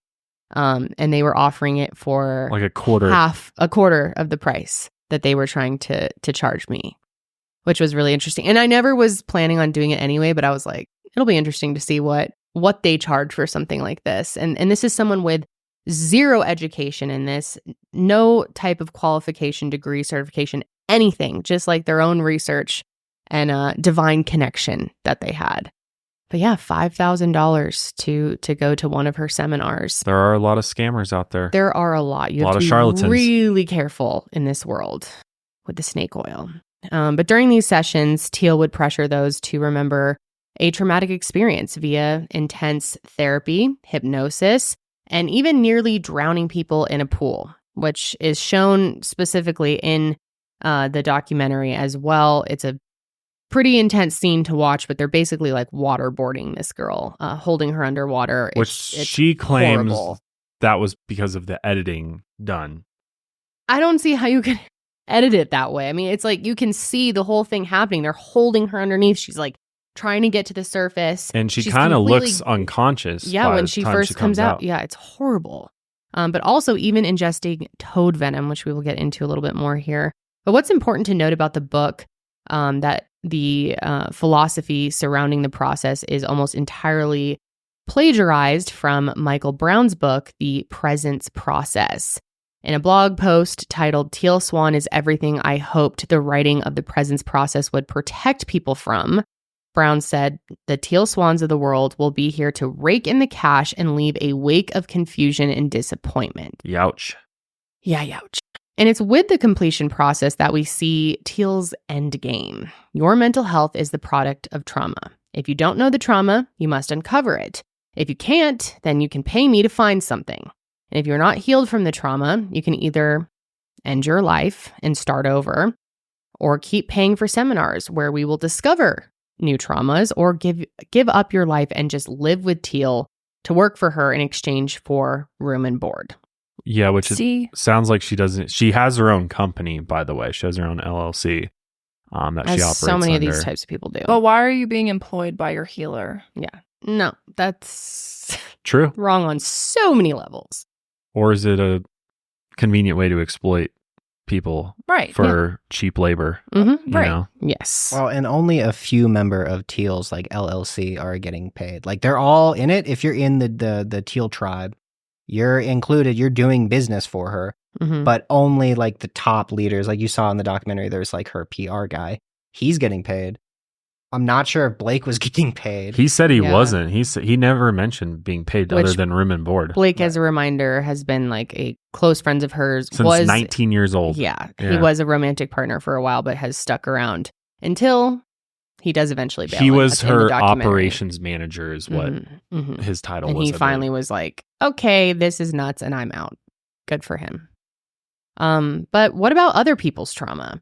In 2012, a woman named Tori McLellan was raped by the creator of Spirit Science and collaborator of Teal Swan. His name is Jordan Dinich, and he not only admitted to the rape, but Tori had a taped confession and screenshots of texts in which he took full responsibility. However, in 2017, Blake Dyer and Teal Swan said that Tori had poor boundaries and that Jordan was innocent, and that the rape was entirely her fault. And the documentary that we keep bringing up, The Deep End, shows a completion process seminar and Teal's control over her small group. At the film's end, Blake Dyer finally leaves, like I said, because she disapproves of his new wife, who accuses Teal of exploitation. And that is all in the documentary as well. And anytime that she is confronted by anyone in the group, anyone that works for her, or just people attending, she has the most aggressive response. She gets angry. There was at one point where someone was telling her, like, how do you think, is there anyone above you? And she basically says, no, I am the best. I am the all-knowing, and there is no one above me. And would you ask the world's fastest runner if there's someone better than them? No, you wouldn't, because they're the best. Like, this woman, in my opinion, is so narcissistic. It's scary. She truly thinks she is this divine, all-knowing people, and that everyone around her is a bunch of idiots, basically. Yep. She says she's better than the Pope. Yep. Yeah. Yeah. That's her goal. And when Blake Dyer finally leaves, it's a very sad scene. And she tells him that he is a complete loser. Absolute loser was the words. And she said, I hope you never forget that the rest of your life. I mean, the abuse, the things that she says to these people around her who have dedicated so much time to her, she's just so abusive. And that's why it's so dangerous too. Like, someone who's really trying to help you would be happy if you graduated out of their program or decided that you didn't need them anymore. But she's so like, once her teeth are sunk into you, she makes you feel like, without me, you're toast. You're going to fall back into. Yeah. And there's other people within the program. One of them was someone who ended up being, almost drowned in the pool before she starts talking about it and how she doesn't want to like reface some of these traumas and stuff. And she tells her that she thinks it's all bullshit. And she pushes back at people saying things like, then you and I have issues. And she cannot be questioned by anyone. If you question her, then you're an idiot. Well, and you're then a loser. she will manipulate the shit out of you too. Yeah. And she did that with one guy who ended up admitting that he was just there because he was sexually attracted to her. Yeah. Remember that? And she was like manipulating that to like basically make an example out of him in front of everybody. And what's another really interesting thing that she does is whenever she discusses the fact that she has any pushback or criticism against her, it's because she's a woman. It's because she wears heels, is what she actually said. That it's all just sexism, and that if she was a man doing these things, that no one would bat an eye, which is so untrue and just absurd that she tries to make that part of the argument. She says this one quote that's like, the dumbest thing that I ever did was not going after the haters at the beginning. Yeah, and the haters. Because it's bad for business. If you're that enlightened and you really think you know everything, why would you waste time like fighting back so hard on all of this stuff? She's so concerned with perception. At one point, she's even talking about she's mad at other people because they hired an investigative team to look into her. They themselves. The investigator came up with not so great results. And she and that report's never been released as far as I know. Yeah. So they said they were going to though, so maybe it will. But yeah, she starts blaming other people who wanted to do, Blake specifically, who wanted to do recommended that they do this and like hire an investigative Well, she team. blames her like right hand man, her like manager, her agent or whatever. This is your fault. Right. Why'd you do this? And you know how much I dislike when my reputation's on the line or my public persona. Yes. Yeah. Thank you. Yeah. It's you guys just got to watch it. It's so crazy. And the fact that she just thinks it was all edited to make her look bad when it's literally everything she said out of her own mouth that makes her look bad. It's wild. But anyway, at this point, and this is all filmed in the documentary as well, when Blake leaves with his wife, they go to Germany, and that whole confrontation is on there too with his new wife. She then sets out new rules for the group, and this again is on camera. She tells them, they're like, all right, let's all sit down and like create a contract. Yeah, Blake Dyer screwed us. Dyer. I can't trust anyone. Dyer, I'm sorry. He's so we've got to set new ground rules here, and here are the ground rules. They cannot have children. And Teal herself has a child. Has a son, yeah. They cannot get married. And Teal herself has been married 5 times. And they cannot have contact with people outside of the group unless they are approved by her first. So I don't know if anyone else agrees, but I'm sure you do. That is giving Colt hard. Well, and she frames it in the mindset of, we have to protect me. It's all about protecting her at the end of the day, not even necessarily anybody else within the group. It all comes back to her. And we have to eliminate the dangers to me. It's like, what was his name? The realism guy. Oh, yeah. Mr. Rael. Yeah, Rael. Remember he was like, saying shit like, you can't have sex, you can't do this, you can't do that. And he's having sex with like, he was like doing it with like underage. It's disgusting. Bunch of people in the group. Yep. Or look at Carl Lentz from last week. Mm-hmm. You know, telling everyone else, this is the way, can't do this, can't do that. And your relationships, yet he was doing it, you know. Yep. Being an adulterer. Well, and again, I just am like, how strong are your psychic abilities really? Yeah. If you need to like have this contract, you can't just like read people and be like, well, that person's going to spill the beans on me or something, is not going to have my best interest in mind or whatever. You know, for somebody who claims to be such an enlightened individual who can access the Akashic records that is interdimensional, I'm just like, these all just seem like very basic, you know, business problems that any other business owner would have to deal with. Yeah. Or, you know, cult leader problems. Yep.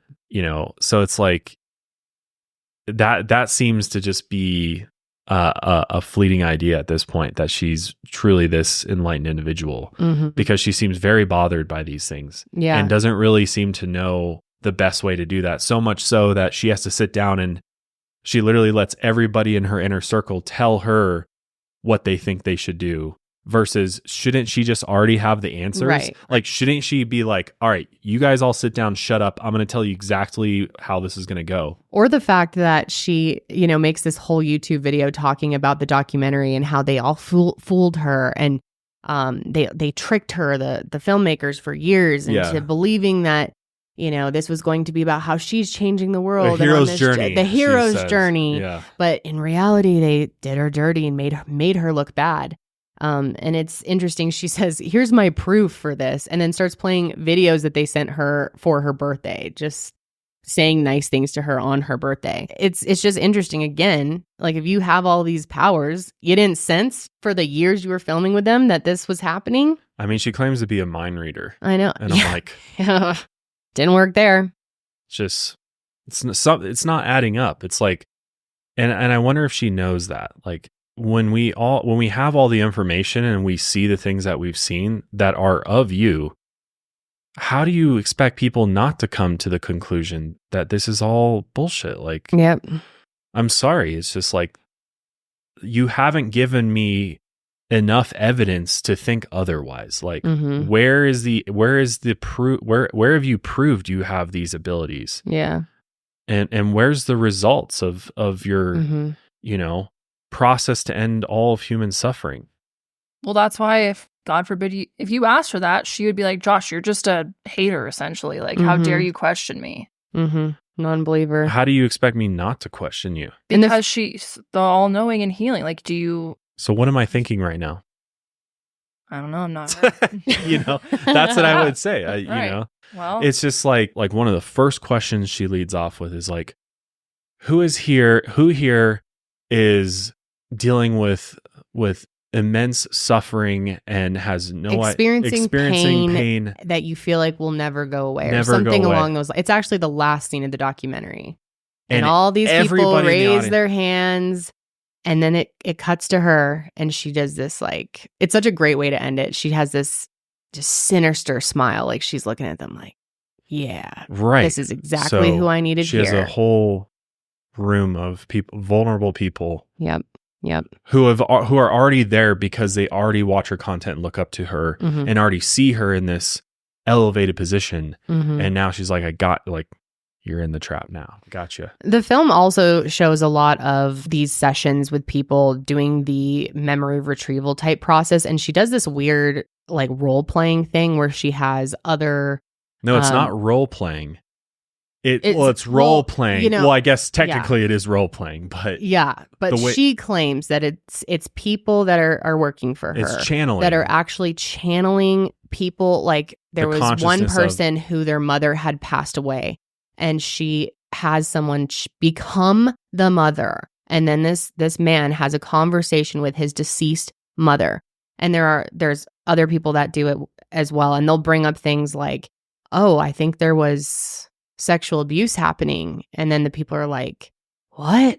Oh, well, I don't want to hate my parents. And it's honestly crazy. You've just got to see it. But it also shows a memory retrieval process between Teal and a group member named Graciela. And Teal first burns her skin, cuts holes into the burned skin, and then covers the wound with toad venom. And then you see Graciela throwing up in a bucket, which is supposedly the trauma leaving her body.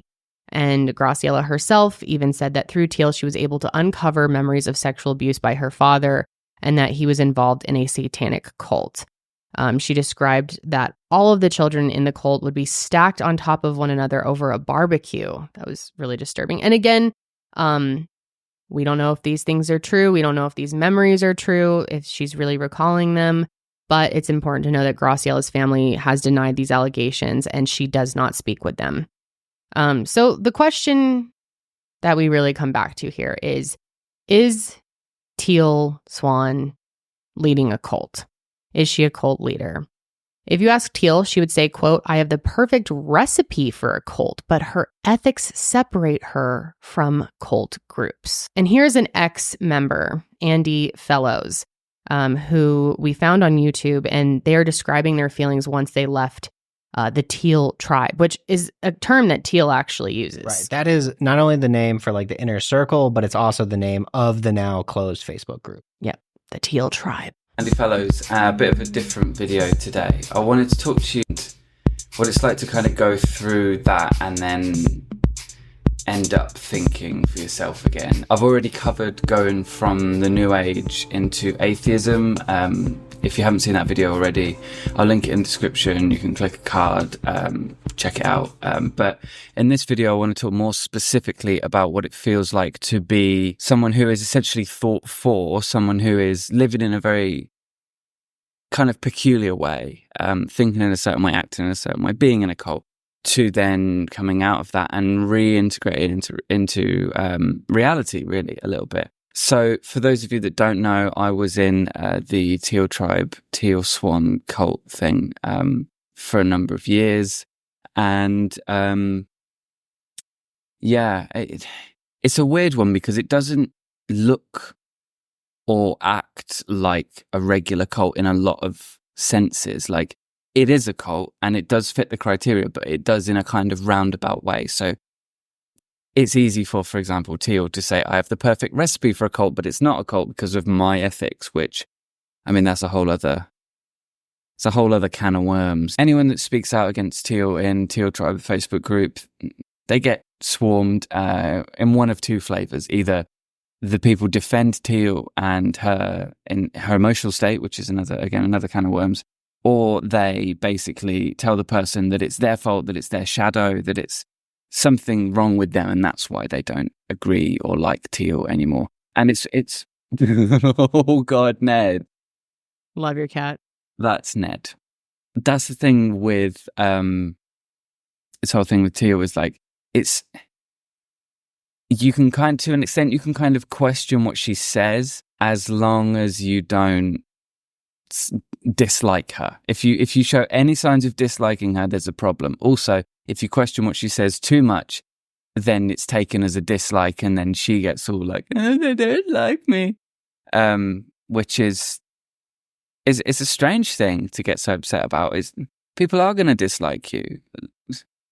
That's part of being a human, isn't it? So when I left, it was kind of a flurry of different emotions. It's you get angry. I got quite angry. I got really frustrated, and I felt really let down because let's be honest. There's a lot of things in the New Age that are just nonsense, and people say them as if they're true. Some people believe them, some people don't, and they just say it, which is a topic of debate with Teal.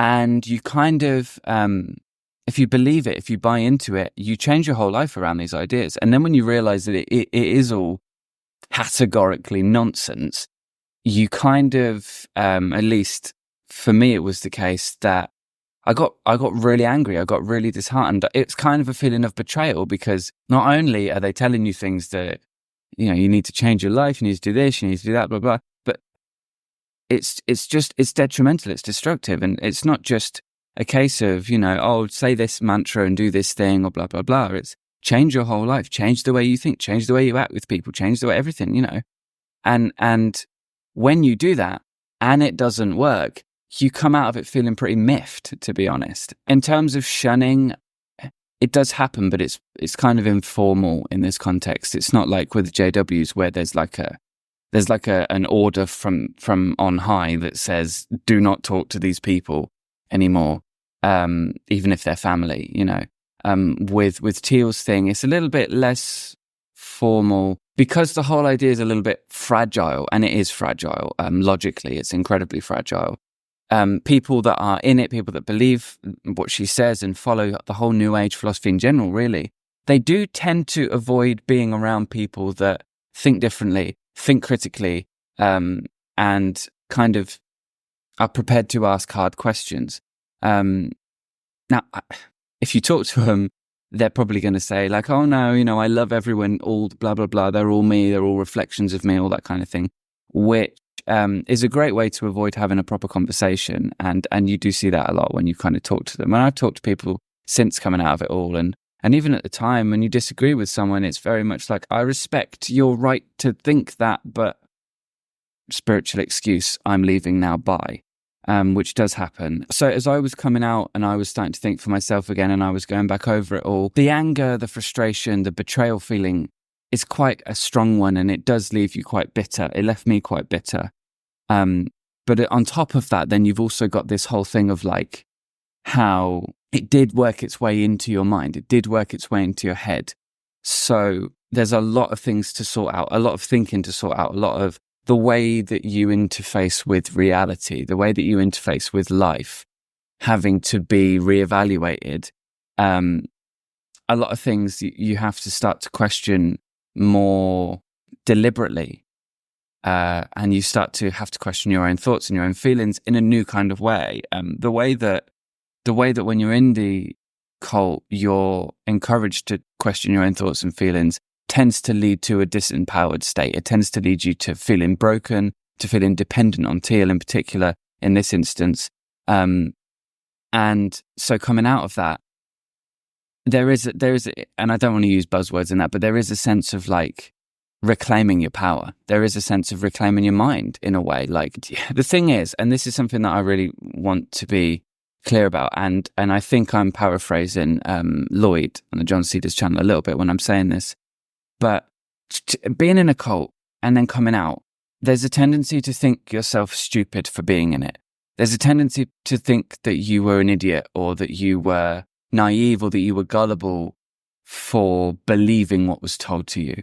I think to an extent, naivety plays a part in it, but I don't think it's a case of gullibility. Or, you know, it's not all gullibility. Then again, there may be an element of gullibility, but it's not all gullibility. And you're certainly not stupid for believing it and going along with it. Like, you are subjected to a process. These are people who target people like me, people like you, if you were in it as well, people who are in a way vulnerable at a point in their life, people that are depressed, people that are suicidal. In Teal's case, that's her demographic, that's who she targets. And these are people, and myself included, who needed support, needed help, needed professional help, needed a therapist who was trained and qualified, and for whatever reason didn't seek it and ended up on the internet watching hypnotic videos on YouTube from some unqualified person claiming to have the answers. And they, you know, we got sucked in. We started to believe it. We started to think that she had the answers. Andy, you are very well spoken. Thank you for posting that video. I'm sure that was not easy to do, but very necessary, I'm sure, for many other people who have left or are thinking of leaving. They summarized it really well, especially when talking about people are often critical of themselves coming out of it. Yeah. I think that's an important thing for people to hear, because I think there's this tendency for people to judge others who come out of these. How could you be so stupid? And we will leave Andy's video below as well if you would like to watch it in full. It's definitely important to watch. But yeah, I do think that there is so much shame around being in a cult, and there's so much judgment from people not understanding that they are victims. You know, that it's easier than you think to fall victim to something like this, especially when you're in a vulnerable place in your life and seeking that type of help. And, you know, like I even said in the beginning of this, that before I didn't want to go back to like more professional, traditional help. And so I started just watching like YouTube videos from people who had no qualifications and trying to heal myself that way. And it did not work. But I think it'd be easier than you think to end up in something like this. Especially because it's so unfortunate, especially in America, that, counseling is expensive. A lot of times it's not available in your area or they're booked up. And so when you're feeling low, I can totally see why going on YouTube and finding someone like this who speaks to you in a way that you really find relatable, but also they already have this community built. You read the comments, you're on the Facebook group, and it's free and it's accessible to people. So, I mean, I can totally see how it would be really appealing.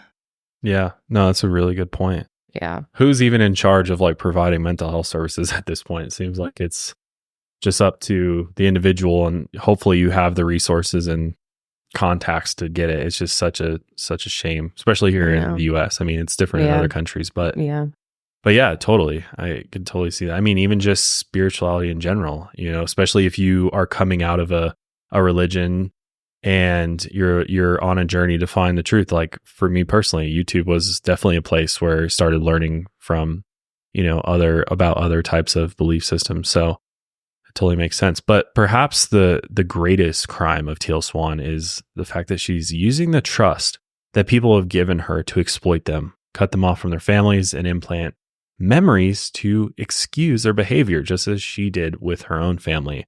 And with Graciela, we cannot say for sure if this is real or not because she's not a public figure in the same way Teal Swan is, but Teal has convinced her that it was real and that it did happen to her, and that only through serving her will she be kept safe. Which leads us to Casey, a woman in 2019 who took her own life. Her mother, Sarah, looked into what could have caused her to take this drastic measure, and she soon found a pencil drawing she had done of Teal Swan and learned that Casey was active on Teal's closed Facebook group. Sarah knew that Casey, who was only 18 at the time, was dealing with the pain of her first serious breakup, but didn't know where she was going to receive help and counseling. So Sarah joined the Facebook group and saw that Casey had shared a post that she had tried to take her own life, along with a stock image photo of a woman holding her fingers to her head like a firearm. Underneath, another member commented with a link to Teal's video about suicide, where she encouraged suicidal people to envision their suicide in graphic detail. And while Teal did tell suicidal people to seek medical help, she also said that suicide is, quote, our safety net or our reset button that's always available to us. 2 weeks later, after Casey posted numerous updates using language from Teal Swan, she took her own life with a gun. In a BBC article about Casey's death, the reporter asked Teal Swan if she felt responsible for the deaths of Casey and another young girl who was in her Facebook group. She got angry and said, quote, to suggest I am responsible for suicide in people who came to me suicidal, that's pretty insane. And in response to the article and a Gizmodo podcast that called out Teal, she not only took down the suicide video, but she started a new Facebook page and began to say that she never advocated for people to take their own lives. In a video addressing the claims, Teal said that all of these allegations came from Leslie's suicide and the former member who turned into a journalist and called her out. Teal said that she always told Leslie not to commit suicide and said the only reason she ultimately did was because Teal was out of town. Teal also took down any mention of Doc from her website and made a lengthy post about suicide where she says that society has made it taboo to speak about and she refuses to follow society standards. During this time, Teal is trying to get the completion process officially recognized by medical professionals so attendees could use insurance, and luckily this effort failed. So today, Teal is still living in Utah and has 5 seminars and completion processes lined up for the remainder of 2024 and 2025. Her YouTube channel is definitely far from what it once was. Every video is about regular, new age topics like being present or relationship issues. Not even just new age topics, just general. Like motivational stuff? Like pretty standard stuff. Self-help stuff. She still has 1.9 million subscribers and her videos regularly get over 100,000 views. And she still has over 1 million followers on Instagram. So it's kind of interesting to check and see who you follow that also follows Teal. I was kind of surprised seeing some of the people, but I think a lot of the people that I know that follow her probably don't know all of this. They've just seen a video here and there or a short or something or an Instagram post. If you just go on her Instagram, I would probably have followed her. Like it looks very like motivational and thought provoking. So I liked her at I first. don't blame people who just happen upon her account. Yeah. But maybe send some of those people this episode or send them to that documentary, The Deep End. Yeah. I'm certainly going to be sending it to some of the people I saw that were following her. But anyway, Teal has remained the same at her seminars and completion processes. She still tells her story about Doc. She still asks suicidal participants to visualize their suicide. She still extracts repressed memories. And as we mentioned, psychologists across the United States have discounted repressed memories, stating that it is far easier for the brain to invent a memory than to repress one. While some aspects of the traumatic event may be harder to remember, only brought back by PTSD flashbacks, entirely forgetting years of abuse is extremely unlikely, although it can happen. But on top of that, mental health issues come from a variety of sources, not one single traumatic event buried deep within your psyche. Here's Teal giving a conference in 2021 in which she explains that autoimmune disorders are the product of trauma. All right, so let's say that here we have an abusive relationship. This is the abuser. And in this abusive relationship, there's either emotional or physical attacks that are happening. So when this happens, I want you to pay really close attention to what the other one does. This is the one that's on the receiving end of the attack.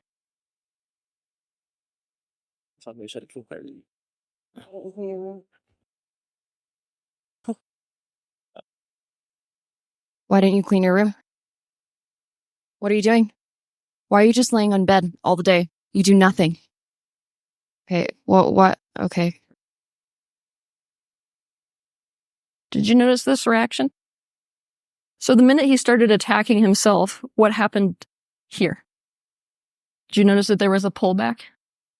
One of the best ways to get somebody to stop attacking you is to attack yourself. Now, when you're doing this on a mental and emotional level, what are you telling your body to do to itself?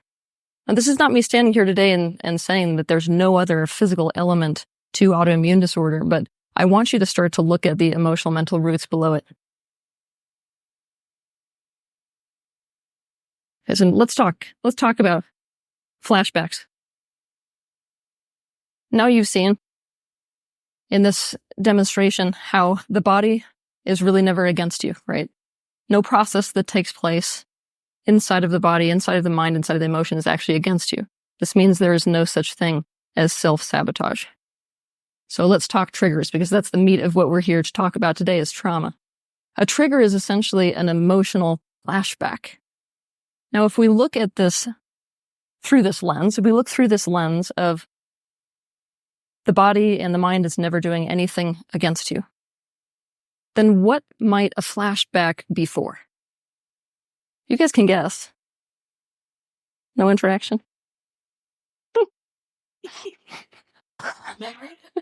There we go. Okay.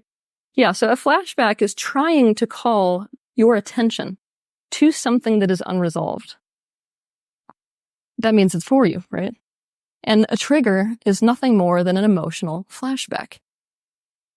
Now, I'm going to stand before you today and tell you that I'm shocked, personally, because in the mental health field, we have the audacity to go in the exact opposite direction of it. So when the body is calling us to be as present as we can be on an emotional and on a mental level to these triggers, to the memories or the traumas that are unresolved underneath, instead of actually follow and go with that calling from the body, we go against it. Most of the techniques, most of the methodology that you'll see in the mental and emotional health field, it's basically like that. It's let's figure out how we can take this trigger and make it so that we can take our attention off it. Let's see if we can take this trigger and diminish it. So my suggestion today, this is this revolutionary concept here, is that you do the exact opposite.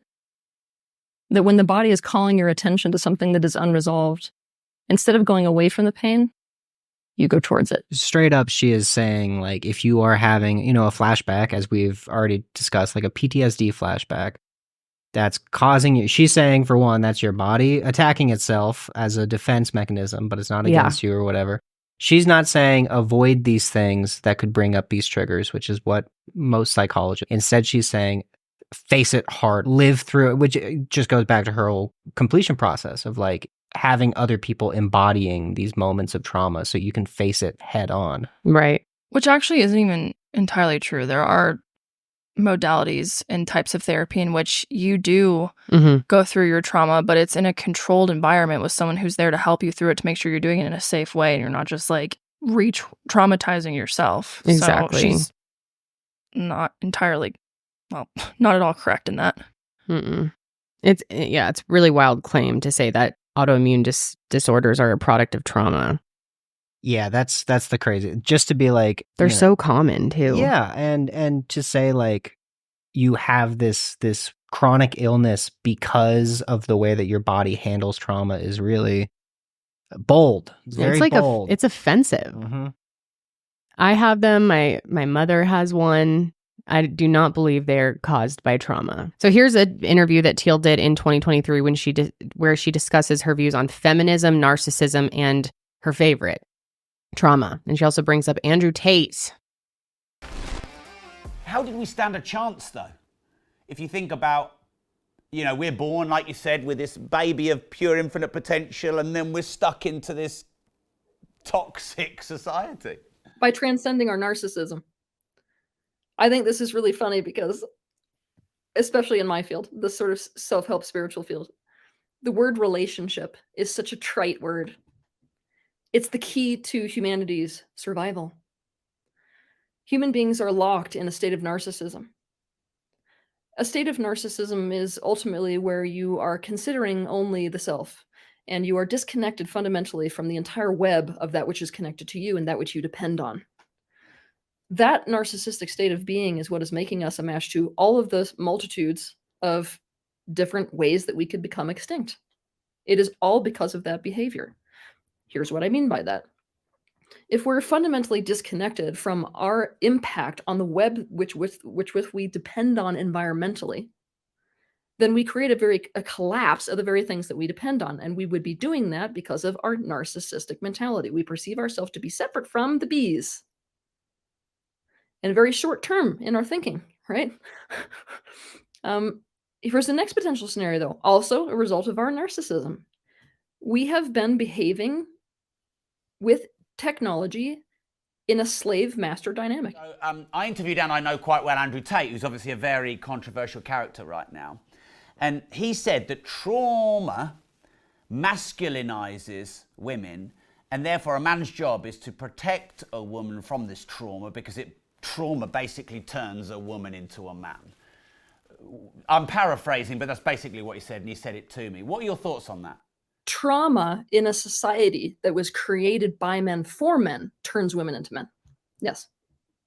But you need to not miss the context. The reason why trauma turns women into men is because they are living in an environment which is conducive only to masculine. So it would make sense. Don't you think it would make sense? Response to trauma is to adapt, right? If you're in a traumatic situation, you must adapt. You're going to adapt to however your environment dictates that you must adapt so to stay safe. So is the trauma the unwanted? Yeah, in this context, you could say that, yes. Trauma isn't, when I say unwanted, trauma is part of that. Nobody wants the trauma, right? I'm just talking, suffering is part of unwanted. I mean, there's a lot of things. Trauma is part of the picture of unwanted, yeah. Is trauma necessary? No. Lots of discussion. I'm curious to hear from all of you on your thoughts on all of this. But to end us on a high note, Barbara Snow is still a practicing therapist in Utah. Wow. Excellent. Wow, that's crazy. Isn't that unreal? Hard to believe. It really is. Hard to believe. But then at the same time, is it? Yeah. This country's pretty fucked up. But also, we did want to say, if you are in crisis, please call or text the Crisis Lifeline at 988 or contact the Crisis text line by texting TALK to 741741. But yeah, let us know what you think, you guys. And do you believe that Teal is leading a cult? I'm going with the private investigator's conclusion, Mm-hmm. which I don't know for sure what it was, but based on the little that I do know from Well, she said in the documentary that she believes yes. Yeah. And like, obviously, when we were hearing from Andy, we're seeing cults evolve as time goes on, especially in the digital age and the age of the internet. It's different than how they've operated in the past. Yeah. And it's not always a situation where they're not allowed to leave. Right. I think it's broader than that. And making rules for people where they aren't allowed to have romantic partners or to have children. I think that is control that is ultimately in cult category, in my opinion. Absolutely. What do you guys think? Yeah, I'm going with full cult. I mean, because I kind of agree with you, Josh. Like, it is kind of to assume that cults haven't evolved into this new age with us is missing the point. Because yes, there are definitely a lot of cults that followed the same mode, but at the end of the day, like, the end result of Teal's cult is like the one author said, like, it's confusion. It's you don't know who you are, and then like other cults, like Jim Jones, like so many others, it also can end in people taking their own lives. Because of what this person is saying. Yep. Convincing someone, like, if you're not with me, then your life is useless, essentially. And you're against me. And you're against me, and you're against the mission that I have, and I'm the all-knowing. I think that's the perfect formula for a cult. I think that's definition of a cult leader. Thinking that you know everything and that anyone who questions you is a fool. And who's ultimately benefiting the most? Teal Swan. Out of all this, Teal Swan. I think it's very obvious. It's like, this would be much more believable if you were doing this, in so many different ways. And the constant books and, the constant conferences and seminars and just the aggressive approach too. Yeah. Yeah. Very aggressive. So I think if you wanted to convince people that you are truly doing this for the right reasons, this would have been done so differently, and you wouldn't have said the things that you have said, because it doesn't reflect. You're not reflecting, like, you're not practicing what you preach. Yeah. You know what I mean? If we examine your actions and examine your words, it doesn't match up. And I think that's the thing that is most appalling to me, especially like Blake Dyer leaving. He was with you for over a decade. Yeah. Dedicated to you, dedicated to your mission, to your purpose. And you shamed him. And again, when he maybe left. I think just as cults evolve, I think those who lead them evolve, or those who maybe don't start out with that intention. Do I think necessarily this was the goal? Did she set this up to become what it is now? I don't know. Maybe. Did it spiral out of control over time? Maybe. And I think this goes back to what we talked about last week with Hillsong and so many other groups similar to this, is that I think as soon as... Very different, to clarify. Yeah, true. But what I'm saying is, like, when people get fame, money, and power, things change and people change. And I think... Not always, but a lot of the time.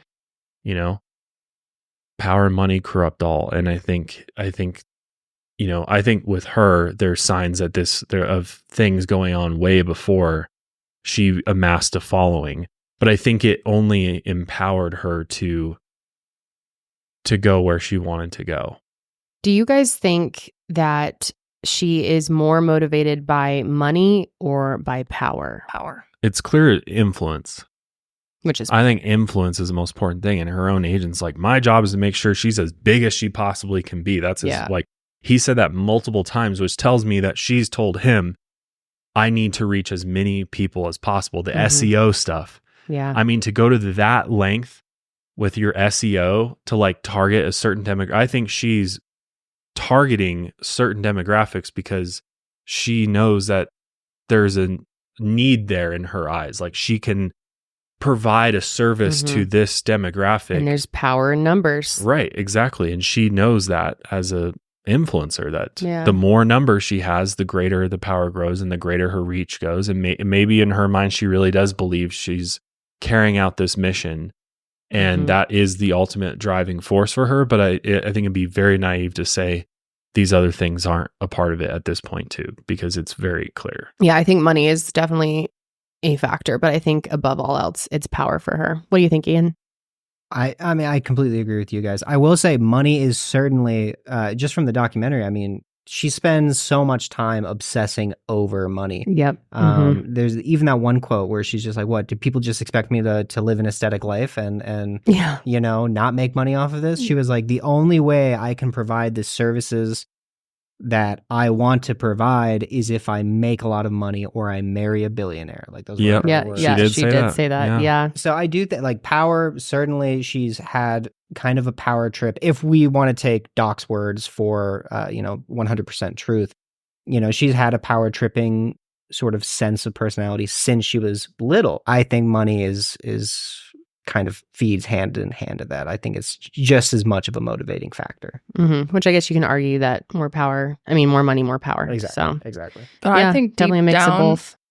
I think deep down, there's a lot of self-esteem problems, because if you are that motivated to make people believe that you're like the greatest thing on earth and that you can do no wrong, and anyone who questions you or disagrees with you is just flat out wrong or trying to like screw you over in some way, you're overcompensating for something. And it's probably subconscious. She probably doesn't even know it's there, but I would not be surprised if deep down she doesn't think all those things that she says she does. She's got to have like, I don't know. Imposter syndrome. I was going to say that, yeah. But is that, I don't want to diagnose. Yeah, I wonder that. I was thinking about that this morning.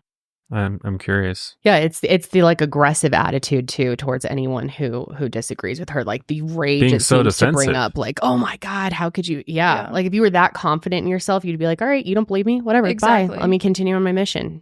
But that's never the case with her. All right, well, we want to hear from all of you guys on what you think. Let us know, and we will be back next week. But until then, keep on taking your mind a mile higher.